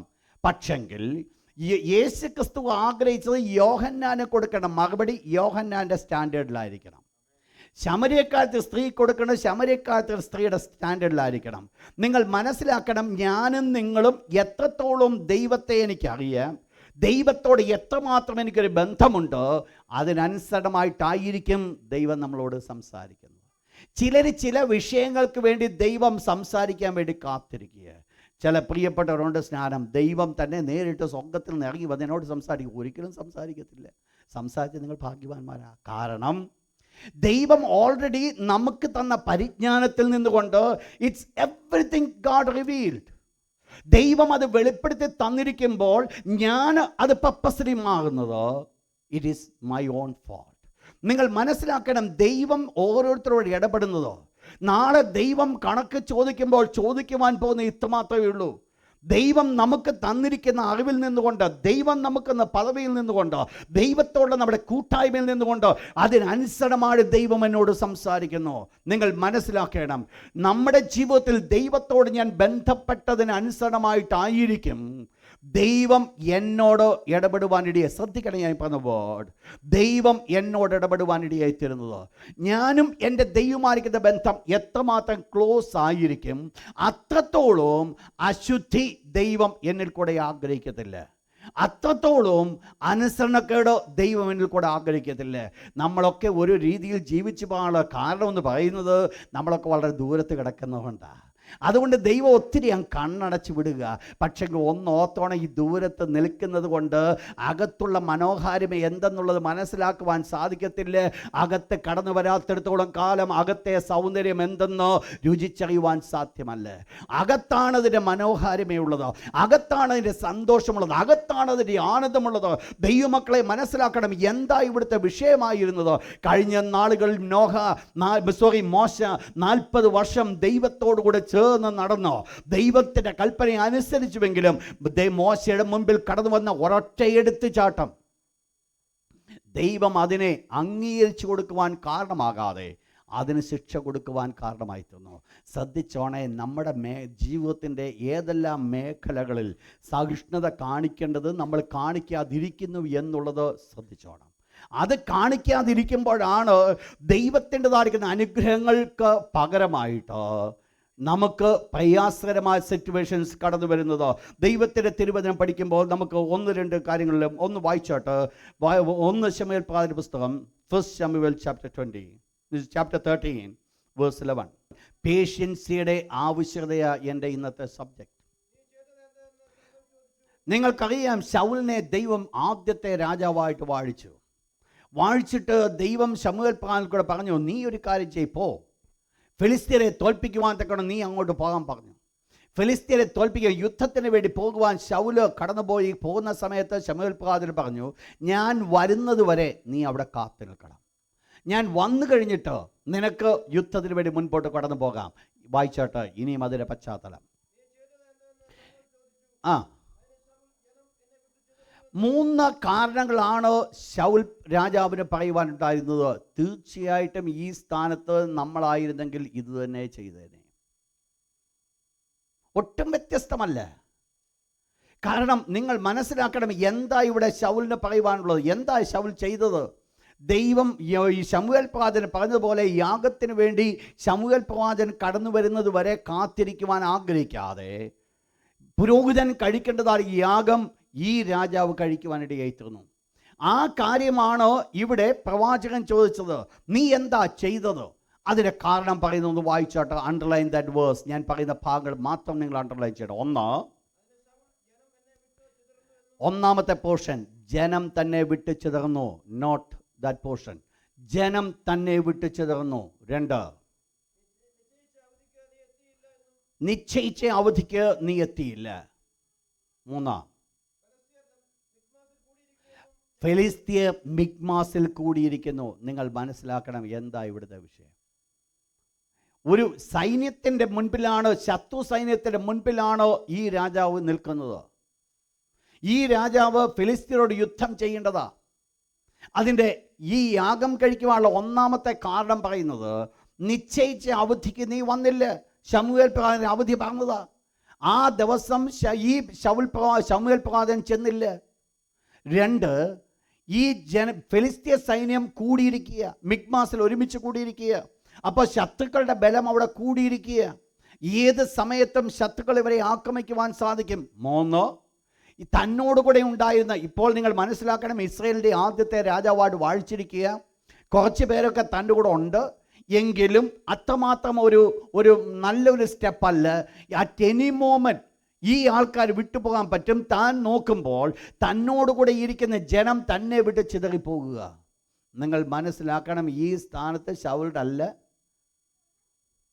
മറ്റാരാണെങ്കിലും എന്ത് ചെയ്തേനെ, ചെയ്തു പോയനെ. നിങ്ങൾ ചെയ്യുന്നല്ല, ഞാനായിരുന്നു ചെയ്തു പോയനെ. കാരണം മറ്റൊന്നുമല്ല, ഇവിടെ എൻ്റെ പേഷ്യൻസിനെ എനിക്ക് കൺട്രോൾ ചെയ്യാൻ പറ്റത്തില്ല. കാരണം ഞാൻ നിൽക്കുന്ന ഒരു പ്രശ്നത്തിന് മുൻപിലാണ്, ഞാൻ നിൽക്കുന്ന ഒരു പ്രതികൂലത്തിന് മുൻപിൽ. ഈ പ്രതികൂലത്തിൽ ഞാൻ ആക്ട് ചെയ്യേണ്ട സമയമാണ്. ഞാൻ പ്രവർത്തിക്കാതിരിക്കുന്നുവെങ്കിൽ ഒരു പക്ഷേ മറ്റുള്ളവർ ചോദിക്കും, നീ പോഷത്തരമാ ചെയ്തത്. കാരണം നിന്റെ കൂട്ടത്തിലിരിക്കുന്ന ആൾക്കാർ വരെ ഇറങ്ങിപ്പോയിക്കൊണ്ടിരിക്കുക. പിന്നീട് നീ എന്തിനാ ഇത് വെയിറ്റ് ചെയ്യുന്നത്? എന്നാൽ ദൈവം ആഗ്രഹിച്ച ഒരു കാര്യമുണ്ട്. നിങ്ങൾ മനസ്സിലാക്കണം, ഈ ശൗൽ രാജാവിൻ്റെ ജീവിതത്തിൽ രാജ്യസ്ഥാനം അന്ന് ചിതറപ്പെടുവാൻ കാരണം ഈ എടുത്തിയാട്ടം. നമ്മുടെ ഭാഷയിൽ നോക്കിയാൽ എടുത്തിയാട്ടം അല്ലെങ്കിലും സ്വർഗത്തിലെ ദൈവത്തിൻ്റെ ഭാഷയിൽ നോക്കിയാൽ എടുത്തിയാട്ടം. എന്താ ഇവിടെ ശൗലിന് സംഭവിച്ചത്? ഇവിടെ എന്താ ദൈവം ചെയ്യുവാൻ ആഗ്രഹിച്ചത്? ഒരു പക്ഷേ എന്തുകൊണ്ടാണ് ശമൂവേലിനെ അല്പം താമസിപ്പിച്ചത്? ഒറ്റ കാര്യം മനസ്സിലാക്കാനായിരുന്നു, പേഷ്യൻസി, അവൻ്റെ സഹിഷ്ണുത. എത്രമാത്രം നിൽക്കുവാനായിട്ട് ഇടയായിത്തീർന്നു. ദൈവത്തിൻ്റെ വാഗ്ദത്തം നിറവേറ്റപ്പെടുവാൻ, ദൈവത്തിൻ്റെ വാഗ്ദത്തം നിവർത്തിപ്പാൻ ദൈവം താമസിക്കുന്നില്ല എങ്കിൽ, ദൈവം വാക്ക് പറഞ്ഞ വിശ്വസ്തനാകുന്നുവെങ്കിൽ ഈ ഫെലിസ്ത്യ സൈന്യം ഒരു രീതിയിലും ഉയർന്നു വരത്തില്ല. അവരെ തോൽപ്പിക്കുവാൻ ദൈവം എന്നെ നിർത്തിയിരിക്കുമ്പോൾ ഞാൻ മുഖാന്തരമായിട്ട് ഫിലിസ്ത്യ സൈന്യം തോൽക്കുമെന്ന് മനസ്സിലാക്കുവാൻ ഈ ശൗലിന് സാധ്യമായിരുന്നുവെങ്കിൽ ഒരല്പം കൂടെ താൻ നിന്നുപോയേനെ. നിങ്ങൾക്കറിയാം, യെശയ്യാവിൽ കൂടെ ദൈവം അനുഗ്രഹിക്കപ്പെട്ടൊരു വാഗ്ദത്തം തന്നു. ആ വാഗ്ദത്തമായി കന്യക ഗർഭിണിയായി ഒരു മകനെ പ്രസവിക്കും. അവന് ദൈവം നമ്മോടുകൂടെ എന്ന അർത്ഥമുള്ള ഇമ്മാനുവേൽ എന്ന് പേർ വിളിക്കും. നിങ്ങൾ ആ അധ്യായം നിങ്ങൾ പഠിക്കുമ്പോൾ, 7-ാം അധ്യായം, നിങ്ങൾ യെശയ്യാവ് 7-ാം അധ്യായം, ആ അധ്യായം പഠിക്കുമ്പോൾ മാത്രമേ ആ പ്രൊഫസിയുടെ വാല്യൂ നിങ്ങൾക്ക് മനസ്സിലാകത്തുള്ളൂ. യഹൂദക്ക് എതിരായിട്ട് യെരുശലേം മക്കൾ അഥവാ ഇസ്രായേൽ ജനം, അതോടൊപ്പം തന്നെ ആരാമ്യ സൈന്യം രണ്ടും ഒരുമിച്ച് യോജിച്ച് ചേർന്ന് യഹൂദരെ കൊല്ലുവാൻ തക്കോണം ആഗ്രഹിച്ചുകൊണ്ട് മുൻപോട്ട് യഹൂദയോട് യുദ്ധം ചെയ്യുവാൻ കടന്നു വരികയാണ്. ഇവർക്കറിയാം മുൻപിൽ നിൽക്കുന്ന ഒരു വലിയ സൈന്യമാണ്. ആ വലിയ സൈന്യത്തിന് മുമ്പിൽ നിൽക്കുവാൻ ഇവർക്ക് സാധിക്കത്തില്ലെന്ന് ഇവർക്കറിയാം. എന്നാൽ എന്തു ചെയ്യും? ദൈവം തൻ്റെ പ്രവാചകനെ അയച്ചിട്ട് പ്രകാരം പറഞ്ഞു, നീ ഒരു കാര്യം ചെയ്യുക, ഈ 2 കൊള്ളി നിമിത്തം, മുറിക്കൊള്ളി നിമിത്തം നീ ഭയപ്പെടരുത്. രസീൻ്റെ നിമിത്തം, രമല്യാവിൻ്റെ മകൻ രസീൻ്റെ നിമിത്തം, ആരാമേ നിമിത്തം നീ ഭയപ്പെടരുത്. ഞാൻ അവരെ 2 പേരെയും നശിപ്പിക്കുവാൻ പോകുകയാണ്. 2 പേരെയും കംപ്ലീറ്റ്ലി ഞാൻ നശിപ്പിക്കും. എന്നിട്ട് ദൈവം കൽപ്പിച്ചൊരു കാര്യമുണ്ട്, നിങ്ങൾക്ക് വിശ്വാസമില്ലെങ്കിൽ, വായിച്ചോട്ടെ ആ വാക്യം ഒന്ന് വായിച്ചോട്ടെ, യെശയ്യാ ചാപ്റ്റർ 7 വേഴ്സ് 9. നിങ്ങൾക്ക് വിശ്വാസമില്ലെങ്കിൽ സ്ഥിരവാസമില്ല. നിങ്ങൾ മനസ്സിലാക്കണം, ഈ പ്രത്യേകമായ സമയത്ത് ദൈവത്തിൻ്റെ ഈ വാഗ്ദത്തം ഇവർക്ക് ലഭിച്ചപ്പോൾ, ഈ പ്രവാചകൻ കൂടെ വാഗ്ദത്തം ലഭിച്ചപ്പോൾ ഒന്നടങ്കം ഇവർ പറഞ്ഞു, ദൈവം അവരോട് പറഞ്ഞു, നിങ്ങൾ വേണമെങ്കിൽ എന്നെ പരീക്ഷിച്ച് നോക്ക്. ദൈവത്തോട് അവർ പറഞ്ഞു, ഞങ്ങൾ ഒരിക്കലും ദൈവത്തെ പരീക്ഷിക്കുകയില്ല. എന്നിട്ട് ദൈവം തന്നെ അങ്ങോട്ട് പറഞ്ഞു കൊടുക്കുക, കുഞ്ഞേ, നിങ്ങൾക്ക് ഞാൻ ഒരു അടയാളം തരുവാൻ പോകുക. എന്തിനാ അടയാളം കൊടുക്കുന്ന അറിയാമോ? ഈ പ്രതികൂലങ്ങളുടെ നടുവിൽ, ഈ പ്രശ്നങ്ങളുടെ നടുവിൽ ഇവരെ വിഴുങ്ങുവാൻ തക്കണം ശത്രുവിൻ്റെ സൈന്യം കടന്നു വന്നിരിക്കുമ്പോൾ, ശത്രുവിൻ്റെ സൈന്യം ഇവരെ വിഴുങ്ങുവാനായിട്ട് കാത്തു നിൽക്കുമ്പോൾ ദൈവം ആഗ്രഹിക്കുന്ന ഒരു കാര്യമുണ്ട്, ഈ ശത്രുവിൻ്റെ സൈന്യം നിന്നെ തൊടാതെ വണ്ണം പരിപാലിക്കുവാൻ ഞാൻ ശക്തനാണെന്ന് ദൈവം വെളിപ്പെടുത്തുവാൻ ആഗ്രഹിച്ചു. പക്ഷെങ്കിൽ ഇവരുടെ ജീവിതത്തിൽ എന്ത് വേണം? പേഷ്യൻസി. അതിനാ ദൈവം കൽപ്പിച്ചൊരു കാര്യം, കുഞ്ഞെ, നിനക്ക് വിശ്വാസമില്ലെങ്കിൽ സ്ഥിരവാസവുമില്ല. നിനക്ക് വിശ്വാസമില്ലെങ്കിൽ നിന്റെ പേഷ്യൻസി മുൻപോട്ട് കൊണ്ടുപോകാൻ സാധ്യമല്ല. സഹിഷ്ണുത വരണമെന്നുണ്ടെങ്കിൽ, സഹിഷ്ണുത സഹിക്കണമെന്നുണ്ടെങ്കിൽ, സഹിഷ്ണുത എൻ്റെയും നിങ്ങളുടെ ജീവിതത്തിൽ ഉണ്ടാകണമെന്നുണ്ടെങ്കിൽ എനിക്കും നിങ്ങൾക്കും ആവശ്യമായിരിക്കുന്നത് വിശ്വാസമാണ്. നിങ്ങൾക്കറിയാം, അരുമരക്ഷിതാവായ യേശു ഈ ഭൂമിയിലായിരുന്നപ്പോൾ പറഞ്ഞ ഒരു ഉപമ, ഒരു വിധവ ന്യായപാലകൻ്റെ അടുക്കൽ കടന്നു ചെന്നുള്ള ഉപമ. ആ ഉപമയിൽ അവസാനമായിട്ട് നമ്മൾ കാണുന്ന വേർഡ് ഇപ്രകാരമാണ്, എന്നാൽ മനുഷ്യപുത്രൻ ഭൂമിയിൽ വരുമ്പോൾ വിശ്വാസം കണ്ടെത്തുമോ? എന്താ ഈ സ്ത്രീ ചെയ്യുവാൻ ഇടയായിത്തീർന്നത്? സഹിക്കുവാനായിട്ട് കാരണമായിത്തീർന്നു. സഹിച്ചു. അതുകൊണ്ട് എന്ത് സംഭവിച്ചു? അവളുടെ ജീവിതത്തിൽ ഉത്തരം കിട്ടുവാൻ ഇടയായിത്തീർന്നു. ദൈവത്തിൻ്റെ മക്കളെ ഞാൻ ഓർപ്പിക്കട്ടെ, ദൈവത്തിൻ്റെ മക്കൾക്ക് ഈ നാളുകളിൽ ആവശ്യമായിരിക്കുന്നത് സഹിഷ്ണുതയാണ്. കർത്താവായ യേശു ക്രിസ്തു കൽപ്പിക്കുകയുണ്ടായി. വായിച്ചോട്ടെ മത്തായിയുടെ ലൂക്കോസിൻ്റെ സുവിശേഷം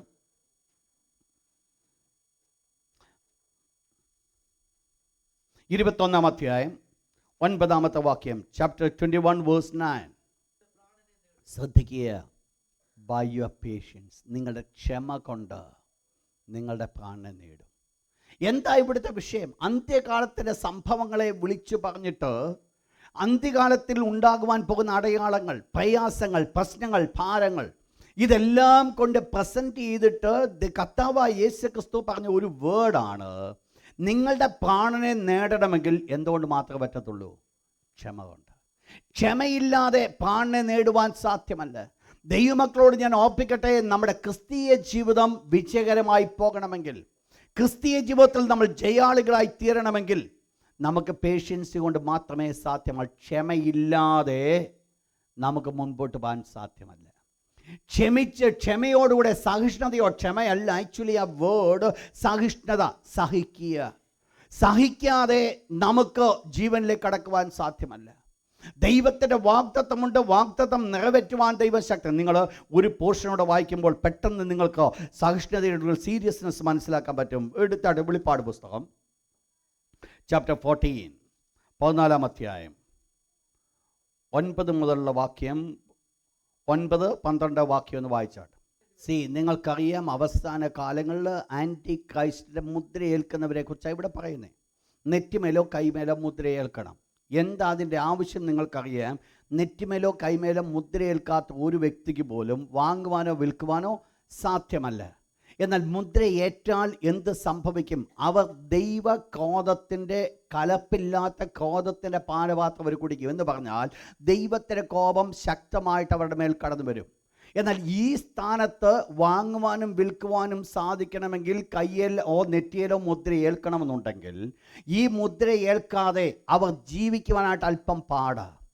ഈ പ്രതീമാനിക്കുന്ന സ്ഥാനത്ത് ദൈവത്തിൻ്റെ ദാസൻ അവരെക്കുറിച്ച് പറയുന്ന വേർഡ് വായിച്ചോട്ട് അതിൻ്റെ 12-ാമത്തെ വാക്യം. ദൈവകൽപ്പനയും വിശുദ്ധന്മാരുടെ സഹിഷ്ണുത കൊണ്ട് ഇവിടെ ആവശ്യം. എന്ന് പറഞ്ഞാൽ ഈ അവസാന കാലത്തിൽ ഒരു ദൈവം വാഗ്ദത്തം ചെയ്ത വാഗ്ദത്ത കനാൻ നാട് അവകാശമാക്കണമെങ്കിൽ എന്തുകൊണ്ട് മാത്രമേ സാധ്യമാകത്തുള്ളൂ? സഹിഷ്ണുത. നിങ്ങൾ മനസ്സിലാക്കണം, ഒരു പേഷ്യൻസി നമുക്കില്ലാതെ, സഹിഷ്ണുത നമുക്കില്ലാതെ നമ്മുടെ ക്രിസ്തീയ ജീവിതത്തെ മുൻപോട്ട് കൊണ്ടുപോകാൻ സാധ്യമല്ല. നമ്മൾ പലപ്പോഴും എടുത്തിയാടി പലതും പ്രവർത്തിക്കുന്നവരാ. ഒറ്റ നോട്ടത്തിന് നമ്മൾ കാണുന്നതിന് അനുസരണമായിട്ട് നമ്മൾ പ്രവർത്തിക്കുന്നവരാ. അതെല്ലാം നമുക്ക് ദോഷത്തിലേക്ക് കൊണ്ടുപോകത്തുള്ളൂ. എവിടെയെല്ലാം എടുത്തിയാട്ടം ഉണ്ടായിട്ടുണ്ട് അവിടെയെല്ലാം ദോഷമുണ്ടായിട്ടുണ്ട്. സാഹചര്യങ്ങൾ ഇപ്പോൾ ആക്ട് ചെയ്തില്ലെങ്കിൽ എല്ലാം നശിക്കുമെന്ന് ചിന്തിച്ചുകൊണ്ട് പ്രവർത്തിച്ചിട്ടുള്ള സകല സന്ദർഭങ്ങളിലും അവിടെ ദോഷമുണ്ടായിട്ടുണ്ട്. എന്നാൽ ഒരല്പം സമാധാനത്തോടുകൂടെ പേഷ്യൻസിയോടുകൂടെ പ്രവർത്തിച്ചിട്ടുണ്ട് എങ്കിൽ അവിടെയൊക്കെ ദൈവത്തിൻ്റെ കരങ്ങൾ നമുക്ക് കാണുവാൻ സാധിക്കും. എന്നെ കേൾക്കുന്ന പ്രിയപ്പെട്ടവരോട് ഞാൻ ഓർപ്പിക്കട്ടെ, ദൈവ മക്കൾക്ക് ദൈവം അവരിൽ കൂടെ ആഗ്രഹിക്കുന്ന ഒരു സ്വഭാവമാണ് അവർ വളരെ സഹിഷ്ണുതയുള്ളവരായിരിക്കും. പേഷ്യൻസ് ആയിരിക്കണം. സഹിക്കുവാൻ അവർക്ക് മനസ്സുണ്ടായിരിക്കണം. മുൻപോട്ട് എടുത്തിയാടുകല്ലേ. സാധാരണ പറയാറുണ്ട്, എന്തെങ്കിലും സംസാരിക്കുമ്പോൾ ഒന്ന് ചിന്തിച്ചിട്ടൊന്ന് പറയുക. എന്താ കാരണം? ഒന്ന് ചിന്തിച്ചു കഴിഞ്ഞാൽ പറയേണ്ട വാക്കുകൾക്ക് മാറ്റമുണ്ടാകും. ഒന്ന് ചിന്തിച്ച് സംസാരിക്കുക. എന്താ ഇവിടെ ദൈവം ആഗ്രഹിക്കുന്ന ഇതാ, ദൈവത്തിന് വേണ്ടതാ. നമ്മുടെ നാവിൽ കൂടെ അല്ലെങ്കിൽ നമ്മുടെ പ്രവൃത്തിയിൽ കൂടെ തെറ്റായിരിക്കുന്ന പ്രവർത്തനം കടന്നു വരാതിരിക്കുന്നതോ ഇരിക്കണമെങ്കിൽ സഹിഷ്ണുത വളരെ ആവശ്യമാണ്. എന്നെ കേൾക്കുന്ന പ്രിയപ്പെട്ട ദൈവത്തിൻ്റെ മക്കളെ, ഞാൻ ഇവിടെ ഈ വിഷയം ഞാൻ മുൻപോട്ട് വിടട്ടെ. സഹിഷ്ണുത ദൈവമക്കൾക്ക് ആവശ്യമാണ്. സഹിക്കുവാൻ സാധിക്കുന്നില്ല. നിങ്ങൾക്കറിയാം, ദൈവത്തിൻ്റെ ദാസൻ തിമോത്തിയോസിനോ പൗലോസ് എഴുതുമ്പോൾ ഇപ്രകാരം എഴുതുന്നു, നിങ്ങൾ അവനോടുകൂടെ സഹിക്കുന്നുവെങ്കിൽ നിങ്ങൾ അവനോടുകൂടെ വാഴും. അപ്പോൾ സഹിഷ്ണുതയില്ലാതെ വാഴുവാൻ സാധ്യമല്ല. സഹിഷ്ണുതയില്ലാതെ ദൈവസന്നിധിയിലേക്ക് ചെല്ലുവാൻ സാധ്യമല്ല. ദൈവമക്കൾ അതിനുള്ളവരാ. എന്താ സഹിക്കേണ്ടത്? സഹിക്കേണ്ടത് മറ്റൊന്നുമല്ല, ഈ പ്രതികൂലങ്ങളൊക്കെ കടന്നു വരുമ്പോൾ, ഈ പ്രയാസങ്ങൾ കടന്നു വരുമ്പോൾ അവർ മുൻപിൽ കാണേണ്ടത് എനിക്ക് വാഗ്ദത്തത്തിൻ്റെ ഒരു നിവർത്തീകരണം, അഥവാ എൻ്റെ യേശു വരുവാൻ പോകുന്നു, അതുകൊണ്ട് ഞാൻ ഇപ്പോഴും ഇത് സഹിച്ചുകൊണ്ട് മുമ്പോട്ട് കടന്നു പോകണം. ഇപ്പോഴും എൻ്റെ ജീവിതത്തിൻ്റെ അനുഭവം അതായിരിക്കണം. വരുവാനുള്ളവൻ വരും, താമസിക്കുകയില്ല. മഹാപ്രതിഫലം എനിക്ക് വെച്ചിട്ടുള്ളത് കൊണ്ട് ആ പ്രതിഫലം പ്രാപിക്കുവാൻ തക്കവണ്ണം ഞാൻ ഒരുക്കപ്പെടണമെങ്കിൽ എൻ്റെയും നിങ്ങളുടെ ജീവിതത്തിലോ സഹിഷ്ണുത വളരെ ആവശ്യം. അതുകൊണ്ട് ഞാൻ ഓർപ്പിക്കട്ടെ, അതിനുവേണ്ടി പ്രാർത്ഥിക്കുക. ഈ നാളുകളിൽ നിങ്ങളുടെ ക്ഷമ കൊണ്ട് നിങ്ങളുടെ പ്രാണനെ നേടും. ശ്രദ്ധിക്കുക, വേർഡ് പേഷ്യൻസി. അതില്ലാതെ ക്രിസ്തീയ ജീവിതം മുൻപോട്ട് പോകാൻ സാധ്യമല്ല. ദൈവം നമ്മെക്കുറിച്ച് അത് എക്സ്പെക്റ്റ് ചെയ്യുന്നുണ്ട്. അവസാനമായിട്ട് എന്താ അവിടെ പറയുന്നത്? നെക്സ്റ്റ് 3-ാമത്തെ വളരെ പ്രധാനപ്പെട്ട വിഷയം അവിടെ പറയപ്പെടുന്നു 38-39. എന്നാൽ എൻ്റെ നീതിമാൻ വിശ്വാസത്താൽ ജീവിക്കും, പിന്മാറുന്നുവെങ്കിൽ എൻ്റെ ഉള്ളത്തിനോ അവനിൽ പ്രസാദമില്ല. നാമോ നാശത്തിലേക്ക് പിന്മാറുന്നവരുടെ കൂട്ടത്തിലല്ല, വിശ്വസിച്ച് ജീവരക്ഷ പ്രാപിക്കുന്നവരുടെ കൂട്ടത്തിൽ അത്രയാകുന്നു. 3-ാമത്തെ പ്രധാനപ്പെട്ട കാരണം എന്തുകൊണ്ട് അവർ നിലനിൽക്കണം. 3-ാമത്തെ കാരണം the fear of God's displeasure. The fear of God's displeasure. ദൈവത്തിൻ്റെ അസംതൃപ്തി, ദൈവത്തിൻ്റെ സന്തോഷമില്ലായ്മ. എന്താ, ആരുടെ ജീവിതത്തിലാണ് ദൈവത്തിന് സന്തോഷമില്ലാതെ വരുന്നത്? പിന്മാറുന്നുവെങ്കിൽ. ദൈവത്തിൻ്റെ തിരുവചനം പറയുന്നു, എന്നാൽ എൻ്റെ നീതിമാൻ വിശ്വാസത്താൽ ജീവിക്കും. പിന്മാറുന്നു എങ്കിൽ എൻ്റെ ഉള്ളത്തിനോ അവന് പ്രസാദമില്ല. അപ്പോൾ ദൈവത്തിൻ്റെ ഉള്ളത്തിനോ നമ്മിൽ പ്രസാദമില്ല. എന്തുകൊണ്ട് ഇല്ല? ദൈവം നമ്മൾ കൂടെ ആഗ്രഹിക്കുന്നതാണ് എൻ്റെ നീതിമാൻ എങ്ങനെ ജീവിക്കണം. വിശ്വാസത്തിൽ ഉള്ള ഒരു ജീവിതമാണോ നമുക്ക് ആവശ്യമായിരിക്കുന്നത്. വിശ്വാസ ജീവിതം അത് നമുക്ക് വളരെ ആവശ്യമാണ്. ഒരു പക്ഷേ നിങ്ങൾ ചോദിക്കുമായിരിക്കാം, വിശ്വാസ ജീവിതം എന്ന് പറയുന്നത് ഇല്ലായ്മയുടെ സമയത്ത് മാത്രം വെളിപ്പെടുത്തേണ്ടതാണോ? അല്ല. ഇല്ലായ്മയുടെ സമയത്തും സമൃദ്ധിയുടെ നടുവിലും വെളിപ്പെടുത്തുന്നതാണോ വിശ്വാസ ജീവിതം? എന്താണ് വാസ്തവമായിട്ട് വിശ്വാസ ജീവിതം എന്ന് പറയുന്നത്? ഒന്ന്, ദൈവത്തിൽ മാത്രം ഞാൻ ചാരുന്നു, ദൈവത്തിൽ മാത്രം ഞാൻ ആശ്രയിക്കുന്നു. ഞാൻ മനസ്സിലാക്കുന്നു, ഞാൻ രാവിലെ എഴുന്നേൽക്കുന്നുവെങ്കിൽ ദൈവം എന്നെ താങ്ങിയത് കൊണ്ട് ഞാൻ എഴുന്നേൽക്കുന്നു. That's faith. അവിടെ എൻ്റെ വിശ്വാസം. എനിക്ക് പറയുവാൻ സാധിക്കും എല്ലാവരും എഴുന്നേറ്റു, അതുപോലെ ഞാനും എഴുന്നേറ്റു. എന്നാൽ ഞാൻ പറയുന്ന അവിടെയല്ല. വിശ്വാസത്തിൻ്റെ വാക്കുകളാണ് എൻ്റെ നാവിൽ കൂടെ കടന്നു വരുന്നത്. ഞാൻ എഴുന്നേൽക്കുന്നത് ദൈവം എന്നെ എഴുന്നേൽപ്പിച്ചതുകൊണ്ട്, ഞാൻ ഇന്നത് ചെയ്തതോ ദൈവം എന്നെ കൊണ്ട് ചെയ്യിപ്പിച്ചതുകൊണ്ട്, എൻ്റെ കഴിവ് കൊണ്ട് ഞാൻ ചെയ്തുവെന്ന് പ്രശംസിക്കുവാനല്ല, ദൈവത്തിൻ്റെ കൃപയാൽ ദൈവം എന്നെ കൊണ്ട് ചെയ്യിപ്പിക്കുവാൻ ഇടയായിത്തീർന്നു. പ്രിയപ്പെട്ടവരെ, നമ്മൾ മനസ്സിലാക്കേണ്ടതാണ്, നമ്മുടെ ജീവിതത്തിൻ്റെ ഏത് സ്റ്റെപ്പുകളിലും എല്ലാം ഉണ്ടെങ്കിൽ തന്നെയും അതിൽ ദൈവത്തിൽ വിശ്വസിക്കേണ്ടത് വളരെ ആവശ്യമാണ്. ദൈവത്തിലായിരിക്കണം നമ്മൾ ആശ്രയിക്കേണ്ടത്, ദൈവത്തിലായിരിക്കണം നമ്മൾ ചാരേണ്ടത്. ഈ ലോകത്തിൻ്റെതായിരിക്കുന്ന അനുഗ്രഹത്തിലോ ആരോഗ്യത്തിൻ്റെ സമൃദ്ധിയിലോ അല്ലെങ്കിൽ മറ്റ് സമൃദ്ധിയിലോ ഞാൻ നിങ്ങൾ നിൽക്കുമ്പോൾ ആ സമൃദ്ധിയിലല്ല എൻ്റെ നിങ്ങൾ കണ്ണ് നടേണ്ടത്. ഞാൻ നിങ്ങളും ആശ്രയിക്കേണ്ടത് സ്വർഗത്തിലെ ദൈവത്തിൽ. നിങ്ങൾക്കറിയാം, ഒരു മനുഷ്യൻ അവൻ്റെ നിലം വിളഞ്ഞപ്പോൾ ഇപ്രകാരം ചിന്തിക്കുകയുണ്ടായി, എനിക്കിഷ്ടം പോലെ കഴിക്കുവാനുണ്ട്, തിന്നുക, കുടിക്കുക. അതെ, ഈ പറഞ്ഞിട്ട് മുൻപോട്ട് കടന്നു പോയപ്പോൾ ദൈവം അവനോട് ചോദിച്ച ഒരു ചോദ്യമുണ്ട്. മൂഢ, ഇന്ന് രാത്രി ദൈവം നിന്റെ ജീവനെ നിന്നോട് ചോദിച്ചാൽ നീ ഒരുക്കി വെച്ചത് ആക്കാകും. നിങ്ങൾ മനസ്സിലാക്കണം, നമ്മൾ എന്തെങ്കിലും ചെയ്യുന്നുവെങ്കിൽ, നമ്മൾ ഇരിക്കുന്നതോ നമ്മൾ എഴുന്നേൽക്കുന്നതോ, നമ്മൾ നടക്കുന്നതോ നമ്മൾ പ്രവർത്തിക്കുന്നതോ, നമ്മുടെ വിശ്വാസ ജീവിതം നമ്മൾ ആയിരിക്കുന്നതോ, നമ്മൾ എന്ത് ആയിരിക്കുന്നുവോ, ദൈവത്തിൻ്റെ ദാസനാകുന്ന പൗലോസ് പറയുന്നുണ്ട്, ഞാൻ ആകുന്നത് അവൻ്റെ കൃപയാലാകുന്നു, എന്നോടുള്ള അവൻ്റെ കൃപ വ്യർത്ഥമായതുമല്ല. പ്രിയപ്പെട്ടവരെ, വിശ്വാസമാണോ അവിടെ വെളിപ്പെടുത്തേണ്ടത്? എൻ്റെ ജീവിതത്തിൻ്റെ സകല മേഖലകളിലോ, ഞാൻ ആയിരിക്കുന്ന സകല ചുറ്റുപാടുകളിലോ ദൈവത്തിലുള്ള വിശ്വാസം വെളിപ്പെടുത്തണമെങ്കിൽ ഒന്നാമത് ആവശ്യമായിരിക്കുന്നത് എൻ്റെ ചുറ്റുപാടുകൾ ദൈവത്തിൻ്റെ കരങ്ങളിലേക്ക് ഏൽപ്പിച്ചു കൊടുത്ത് ദൈവം അവിടെ പ്രവർത്തിക്കുവാനായിട്ട് അനുവദിച്ചു കൊടുക്കേണ്ടത് ആവശ്യമാണ്.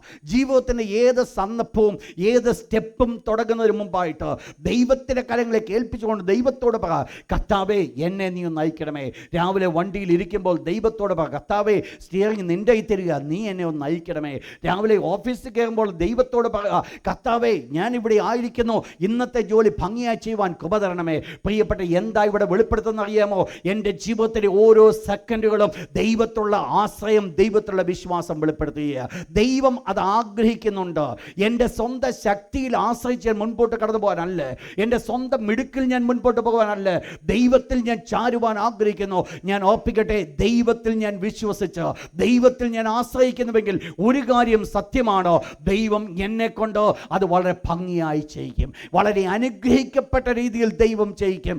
മറ്റത് എൻ്റെ സ്വന്തം ശക്തി കൊണ്ട് ചെയ്യുന്ന പോലെയല്ല, ഇത് ദൈവത്തിൻ്റെ കരങ്ങൾ അവിടെ വെളിപ്പെടുവാനായിട്ട് ഇടയായി തരും. ഒന്ന് ടെസ്റ്റ് ചെയ്ത് നോക്ക്, ദൈവത്തിൻ്റെ കൃപ നമുക്ക് അനുഭവിക്കുവാൻ ഇടയായി തരുന്നത്, ദൈവത്തിൻ്റെ കരങ്ങൾ കാണുവാൻ ജീവിതത്തിൻ്റെ ഏത് മണ്ഡലങ്ങളിലും ദൈവത്തിൽ ചാരിയാട്ട്, ദൈവത്തിൽ ആശ്രയിച്ചാട്ട്, ദൈവത്തിൽ വിശ്വസിച്ചാട്ട്, എൻ്റെ ദൈവമേ എന്നെ നയിക്കുവാൻ നീ ശക്തനാണ്. ദൈവത്തിൻ്റെ തിരുവചനം പറയുന്നു, എൻ്റെ നീതിമാൻ വിശ്വാസത്താൽ ജീവിക്കും. അതായിരിക്കണം എൻ്റെയും നിങ്ങളുടെ ജീവിതത്തിൻ്റെ അവസ്ഥ. വിശ്വാസത്താൽ ജീവിക്കുക, വിശ്വാസത്താൽ നടക്കുക, വിശ്വാസത്താൽ മുൻപോട്ട് പോകുക. അതുകൊണ്ട് ഒന്നുകൂടെ ഞാൻ ഓർപ്പിക്കട്ടെ, നമ്മൾ ഇന്ന് ആയിരിക്കുന്ന അവസ്ഥയിൽ തൃപ്തിപ്പെട്ടിരിക്കുന്ന ഒരളവിൽ ഞാൻ ഇരിക്കുവാനല്ല, പിന്നെയോ ദൈവം എന്തെന്നെക്കുറിച്ച് എക്സ്പെക്റ്റ് ചെയ്യുന്നുവോ ആ അവസ്ഥയിലേക്ക് കടന്നു വരുവാൻ ദൈവം ആഗ്രഹിക്കുന്നുണ്ട്. അബ്രഹാമിന് ദൈവം കൊടുത്തുവെങ്കിൽ, അനുഗ്രഹങ്ങളെ കൊടുത്തുവെങ്കിൽ, അബ്രഹാമിൻ്റെ ജീവിതത്തിൽ ദൈവം ആഗ്രഹിച്ചത് ആ രീതി മുൻപോട്ട് കടന്നു പോകാനല്ല. അബ്രഹാമിന് ഒരു ആഗ്രഹമുണ്ട്, എനിക്ക് ഒരു കുഞ്ഞിനെ ദൈവം തരുന്നവരാ, എനിക്ക് അവൻ വാഗ്ദത്തം തന്നിട്ടുണ്ട്, അവൻ എനിക്ക് എൽഷദായിയാണ്, അവൻ എനിക്ക് സർവശക്തനായിരിക്കും ദൈവമാണ്. അതുകൊണ്ട് ദൈവം എന്ത് വാഗ്ദത്തം ചെയ്തുവോ അത് നിറവേറ്റുവാൻ ശക്തൻ. ഇന്ന് രാത്രി ദൈവമക്കളെ ഓർക്കണമേ, കഴിഞ്ഞ നാളുകൾ ദൈവം തന്നിരിക്കുന്ന വാഗ്ദത്തങ്ങൾ ഒന്ന് മുറുകെ പിടിച്ചുകൊണ്ട് ദൈവത്തിന് മുൻപാകെ എന്ന് പറയുമോ, എൻ്റെ ദൈവമേ ഈ നാളുകളിൽ ആ വാഗ്ദത്തം എന്നിൽ കൂടെ നിറവേറ്റപ്പെടണം. പലപ്പോഴും നാം ചോദിക്കാത്തത് കൊണ്ട് ഒന്നും കിട്ടുന്നില്ല. ദൈവം നമുക്ക് തന്ന വാഗ്ദത്തങ്ങളെക്കുറിച്ച് ഗണ്യമാക്കാത്തതുകൊണ്ട്, അതിനെക്കുറിച്ച് നമ്മൾ ചിന്തിക്കാത്തത് കൊണ്ട് ഒരനുഗ്രഹവും കിട്ടുന്നില്ല. ദൈവം പ്രസാദിക്കുന്ന മക്കളുടെ ഒരു പ്രത്യേകതയാണ് എൻ്റെ നീതിമാൻ വിശ്വാസത്താൽ ജീവിക്കും. പിന്മാറുന്നുവെങ്കിൽ എൻ്റെ ഉള്ളത്തിൽ അവൻ പ്രസാദമില്ല. ദൈവിക ദൈവത്തിന് ഞാനൊരു സന്തോഷമായി തീരണമെങ്കിൽ, ദൈവത്തിന് ഞാനൊരു ആനന്ദമായി തീരണം. അതാ ദൈവത്തിൻ്റെ ഏറ്റവും വലിയ പർപ്പസ്. നമ്മൾ കഴിഞ്ഞ ദിവസം സ്പിരിച്വൽ ഗ്രോത്തിനെ കുറിച്ച് പഠിച്ചപ്പോൾ നമ്മൾ ആ വിഷയം മനസ്സിലാക്കി. ദൈവത്തിൻ്റെ വലിയ ആഗ്രഹമാണ് എന്നെ കാണുമ്പോൾ ദൈവം സന്തോഷിക്കണം. എന്നെ കാണുമ്പോൾ എന്നെക്കുറിച്ച് ദൈവം ഓർക്കുമ്പോൾ, അല്ലെങ്കിൽ എന്നെ ഒന്ന് കാണുമ്പോൾ ദൈവത്തിന് മനസ്സിനൊരു സന്തോഷമുണ്ടാകണം. നിങ്ങൾക്കറിയാം, നമ്മുടെ കുഞ്ഞുങ്ങളെ നമ്മൾ കാണുമ്പോൾ നമുക്കൊരു സന്തോഷമുണ്ട്. നമ്മൾ സ്നേഹിക്കുന്നവരെ കാണുമ്പോൾ നമ്മുടെ ഉള്ളത്തിന് സന്തോഷമുണ്ട്. എന്തുകൊണ്ടാണ് നമുക്ക് സന്തോഷമുള്ളത്? അവരെ നാം സ്നേഹിക്കുന്നവരായതുകൊണ്ട്. എന്ന് പറഞ്ഞതുപോലെ സ്വർഗത്തിലെ ദൈവം എന്നെ കാണുമ്പോൾ സ്വർഗത്തിലെ ദൈവത്തിന് ഉള്ളത്തിലൊരു സന്തോഷമുണ്ടാകണം. സ്വർഗത്തിലെ അത് എത്ര സന്തോഷമാണെന്ന്. എൻ്റെ സ്തോത്രമല്ല ദൈവത്തിന് സന്തോഷമായിരിക്കുന്നത്. ഞാൻ ദൈവത്തിന് വേണ്ടി കൊടുത്ത ചില പണമല്ല ദൈവത്തിന് മുമ്പാകെ സന്തോഷമായിരിക്കുന്നത്. എന്നെക്കുറിച്ച് ഓർക്കുമ്പോൾ സ്വർഗത്തിലെ ദൈവത്തിന് സന്തോഷമാകണം. അവിടെ ദൈവത്തിൻ്റെ ദാസൻ പറയുന്നു, അതെ, പിന്മാറുന്നുവെങ്കിൽ എൻ്റെ ഉള്ളത്തിൽ എൻ്റെ ഉള്ളത്തിൽ പ്രസാദമില്ല. ദൈവത്തിന് ഉള്ളത്തിന് സന്തോഷമില്ല. എന്താ ദൈവത്തിന് ഡിസ്പ്ലഷർ? ദൈവം പ്രസാദിക്കുന്നില്ല എങ്കിൽ, ദൈവം അസംതൃപ്തി കാണിക്കുന്നുവെങ്കിൽ, നിങ്ങൾക്കറിയാം അവരുടെ ജീവിതം എന്തായിത്തീർന്നു? ടോട്ടലി നശിച്ചു. ദൈവം അവരിൽ പ്രസാദിക്കുന്നില്ല. ദൈവം അവരിൽ പ്രസാദിക്കാതിരുന്നു കഴിഞ്ഞാൽ അവരുടെ ജീവിതം നശിച്ചു. അവരുടെ ജീവിതം കൊണ്ട് യാതൊരു അനുഗ്രഹവുമില്ല. അവർ ജീവിക്കുന്നത് വെറുതെയാണ്. അവരുടെ പർപ്പസ് മുഴുവൻ നഷ്ടപ്പെട്ടു. എന്നാൽ ദൈവം പ്രസാദിക്കുന്നുവെങ്കിൽ അവരുടെ ജീവിതം അനുഗ്രഹമാണ്. അതുകൊണ്ട് ഏറ്റവും ഭയക്കേണ്ട ഒരു വിഷയമാണ് ദൈവത്തിന് അസംതൃപ്തി കൊടുക്കുന്നവരായിട്ടല്ല, ദൈവത്തിന് സന്തോഷം കൊടുക്കുന്നവരാകണം. ദൈവത്തിന് ഞാൻ സന്തോഷം കൊടുക്കണമെങ്കിൽ എന്തുണ്ടാകണം? കഴിഞ്ഞ നാളുകൾ ഞാൻ എങ്ങനെ പ്രവർത്തിച്ചുവോ, ഏത് പ്രതികൂലങ്ങളുടെ നടുവിൽ ഞാൻ എങ്ങനെ ദൈവത്തിന് വേണ്ടി നിന്നുവോ, ഏത് പ്രയാസങ്ങളുടെ നടുവിൽ ഞാൻ ദൈവത്തിന് വേണ്ടി എങ്ങനെ നിന്നുവോ, അതുപോലെ ഇന്നും നിൽക്കുവാൻ സാധിക്കണം. ഇന്ന് എന്ന് ഞാൻ പറയുന്നത് ഈ ലോകത്തിൽ എൻ്റെ ജീവിതം അവസാനിക്കുന്ന ദിവസം വരെ അല്ല, കർത്താവായ യേശുവിൻ്റെ മധ്യാകാശ വരവ് വരെ. ഇത്രയും കാലം ഞാൻ ജീവിച്ചേ പറ്റത്തുള്ളൂ, ഇത്രയും കാലം ഞാൻ നിന്നേ പറ്റത്തുള്ളൂ. ഇതിൻ്റെ പിന്നോട്ട് പോകുവാൻ എനിക്ക് സാധ്യമല്ല. ദൈവത്തിൻ്റെ ദാസൻ അവസാനമായിട്ട് കൺക്ലൂഡ് ചെയ്യുന്ന ഭാഗമാണ്, നാമോ നശിക്കുന്നവരുടെ, അവിടെ പറയുന്നു, നാമോ നാശത്തിലേക്ക് പിന്മാറുന്നവരുടെ കൂട്ടത്തിലല്ല, വിശ്വസിച്ച് ജീവരക്ഷ പ്രാപിക്കുന്നവരുടെ കൂട്ടത്തിൽ എത്രയാകുന്നു. രണ്ട് കൂട്ടം ആൾക്കാരെ ഇവിടെ താൻ പ്രസന്റ് ചെയ്യുക. ദൈവത്തിൻ്റെ മക്കളായിട്ട് തന്നെയുള്ള രണ്ട് കൂട്ടം ആൾക്കാരെ പ്രസന്റ് ചെയ്തിട്ട് ദൈവത്തിൻ്റെ ദാസനിപ്പാരെ പറയും നാമോ. നാം എന്ന് പറയുമ്പോൾ താൻ ഉൾപ്പെടെ എബ്രായ വിശ്വാസികളെ കൂടെ കൂട്ടിച്ചേർത്തുകൊണ്ട് താനിപ്പാരെ പറയുകയാണോ നാമോ. നാം ആര്? നാം എന്ന് പറയുന്നത് നാശത്തിലേക്ക് പിന്മാറുന്നവരുടെ കൂട്ടമല്ല, പിന്മാറ്റത്തിൻ്റെ അനുഭവത്തിലേക്ക് പോകുന്ന കൂട്ടമല്ല. പലപ്പോഴും നമ്മൾ ചിന്തിച്ചിട്ടുണ്ട്, ഞാൻ പിന്മാറ്റത്തിൻ്റെ അനുഭവത്തിലേക്ക് കടന്നു പോകും. എന്നാൽ ദൈവത്തിൻ്റെ മക്കളോട് ഞാൻ ഓർപ്പിക്കട്ടെ, യഥാർത്ഥമായിട്ട് ദൈവത്തിൻ്റെ വിളി കേട്ട് ഇറങ്ങിത്തിരിച്ചിട്ടുണ്ടെങ്കിൽ, ദൈവത്തെ നമ്മൾ കണ്ടുകൊണ്ട് ഇറങ്ങിത്തിരിച്ചുവെങ്കിൽ, ആ ക്രൂശിക്കപ്പെട്ട യേശുവിനെ കണ്ടുകൊണ്ട് മുൻപോട്ട് ഇറങ്ങിത്തിരിച്ചുവെങ്കിൽ, ഇന്ന് രാത്രി ഓർപ്പിക്കട്ടെ, നാം പിന്മാറുന്നവരുടെ കൂട്ടത്തിലല്ല, വിശ്വസ ജീവരക്ഷ പ്രാപിക്കുന്ന കൂട്ടത്തിലെ ഗണമാണ് ഞാൻ നിങ്ങളും. അതുകൊണ്ട് ചിന്തിക്കരുത്, എൻ്റെ ജീവിതത്തിൽ പിന്മാറ്റത്തിലേക്ക് ഞാൻ കടന്നു പോകും, ഞാൻ പിന്മാറ്റത്തിൻ്റെ അനുഭവത്തിലേക്ക് കടന്നു പോകും. ഇല്ല, ദൈവം വിളിച്ചിരിക്കുന്നത് അതിനു വേണ്ടിയല്ല, ദൈവം എന്നെ വേർതിരിച്ചത് അതിനു വേണ്ടിയല്ല, ദൈവം തൻ്റെ ജീവനെ തന്നത് അതിനു വേണ്ടിയല്ല. ദൈവം തൻ്റെ ജീവനെ തന്നത് വിശ്വസിച്ച് ജീവരക്ഷ പ്രാപിക്കുന്ന ഗണത്തിലാക്കുവാൻ എൻ്റെ ദൈവം എന്നെ കുറിച്ച് ആഗ്രഹിക്കുന്നെങ്കിൽ, ഇന്ന് രാത്രി ഓർപ്പിക്കട്ടെ, ഭൂമിയുടെ ഏത് കോണിൽ നീ ഒറ്റയ്ക്ക് കിടക്കേണ്ടി വന്നുവെന്ന് ചിന്തിച്ചു കൊള്ളുക. എങ്കിലും ഞാൻ ഓർപ്പിക്കട്ടെ, രണ്ടാമനായിട്ട് കൂട്ടാളിയായിട്ട് എൻ്റെ യേശു നിങ്ങളോടുകൂടി ഉണ്ടാകുമെന്നുള്ള സത്യം തന്നെയാണ്. ദൈവം ഒരിക്കലും എന്നെ ഒറ്റപ്പെടുത്തത്തില്ല, ദൈവം ഒരിക്കലും എന്നെ കൈവിട്ട് കളയത്തില്ല. നശിച്ചു പോകുന്നവരുടെ ഗണത്തിലായി തീർക്കുവാൻ ദൈവം അനുവദിക്കത്തില്ല. ദൈവം എന്നെ വിളിച്ചിരിക്കുന്നത് വിശ്വസ ജീവരക്ഷ പ്രാപിക്കുന്ന ഒരു ഗണത്തിലാകുന്നുവെങ്കിൽ, ദൈവത്തിൻ്റെ മക്കളെ ഓർക്കണമേ, എനിക്ക് നിങ്ങൾക്ക് ഒരു ചിന്തയുണ്ടാകണം, എൻ്റെ ദൈവത്തെ ഞാൻ വേദനിപ്പിക്കത്തില്ല, എൻ്റെ ദൈവത്തിന് ഞാൻ വേദന കൊടുക്കത്തില്ല. ഒരു സ്റ്റെപ്പ് ഞാൻ പിന്മാറ്റത്തിലേക്ക് കടന്നു പോകുമ്പോൾ, കഴിഞ്ഞ നാളുകൾ ഞാൻ ചെയ്തു വന്നതോ ഇന്ന് ഞാൻ ചെയ്യാതിരിക്കുമ്പോൾ എൻ്റെ സ്വർഗ്ഗത്തിലെ ദൈവത്തിന് വേദന കൊടുക്കുന്നുവെങ്കിൽ എൻ്റെ ഉള്ളിൽ ഉണ്ടാകേണ്ട ഒരു ചിന്തയാണോ, ഇല്ല, എൻ്റെ ദൈവത്തെ ഞാൻ വേദനിപ്പിക്കത്തില്ല, എൻ്റെ ദൈവത്തിന് പ്രയാസം വരുത്തത്തില്ല. പ്രിയപ്പെട്ട, നമ്മുടെ പ്രവൃത്തിയാണോ ദൈവത്തിൻ്റെ സന്നിധാനത്തിൽ നമ്മൾ ആയിരിക്കുന്നതിനെ വെളിപ്പെടുത്തുന്നുവെങ്കിൽ ഇന്ന് രാത്രി ഞാൻ ഓർപ്പിക്കട്ടെ, നമ്മുടെ പ്രവൃത്തി കൊണ്ട് ഒരു കാര്യം വെളിപ്പെടുത്തുക: എൻ്റെ ദൈവത്തെ ഞാൻ സന്തോഷിപ്പിക്കുന്നു, എൻ്റെ ദൈവത്തെ ഞാൻ ആനന്ദിപ്പിക്കുന്നു, എൻ്റെ ദൈവത്തിന് ഞാൻ പ്രസാദം വരുത്തുന്നു, എൻ്റെ ദൈവത്തിന് ഞാൻ സന്തോഷം വരുത്തുന്നു. അതേ പ്രിയപ്പെട്ട, നമുക്ക് എല്ലാവർക്കും നമ്മുടെ കണ്ണുകളെ അടച്ചാട്ടോ.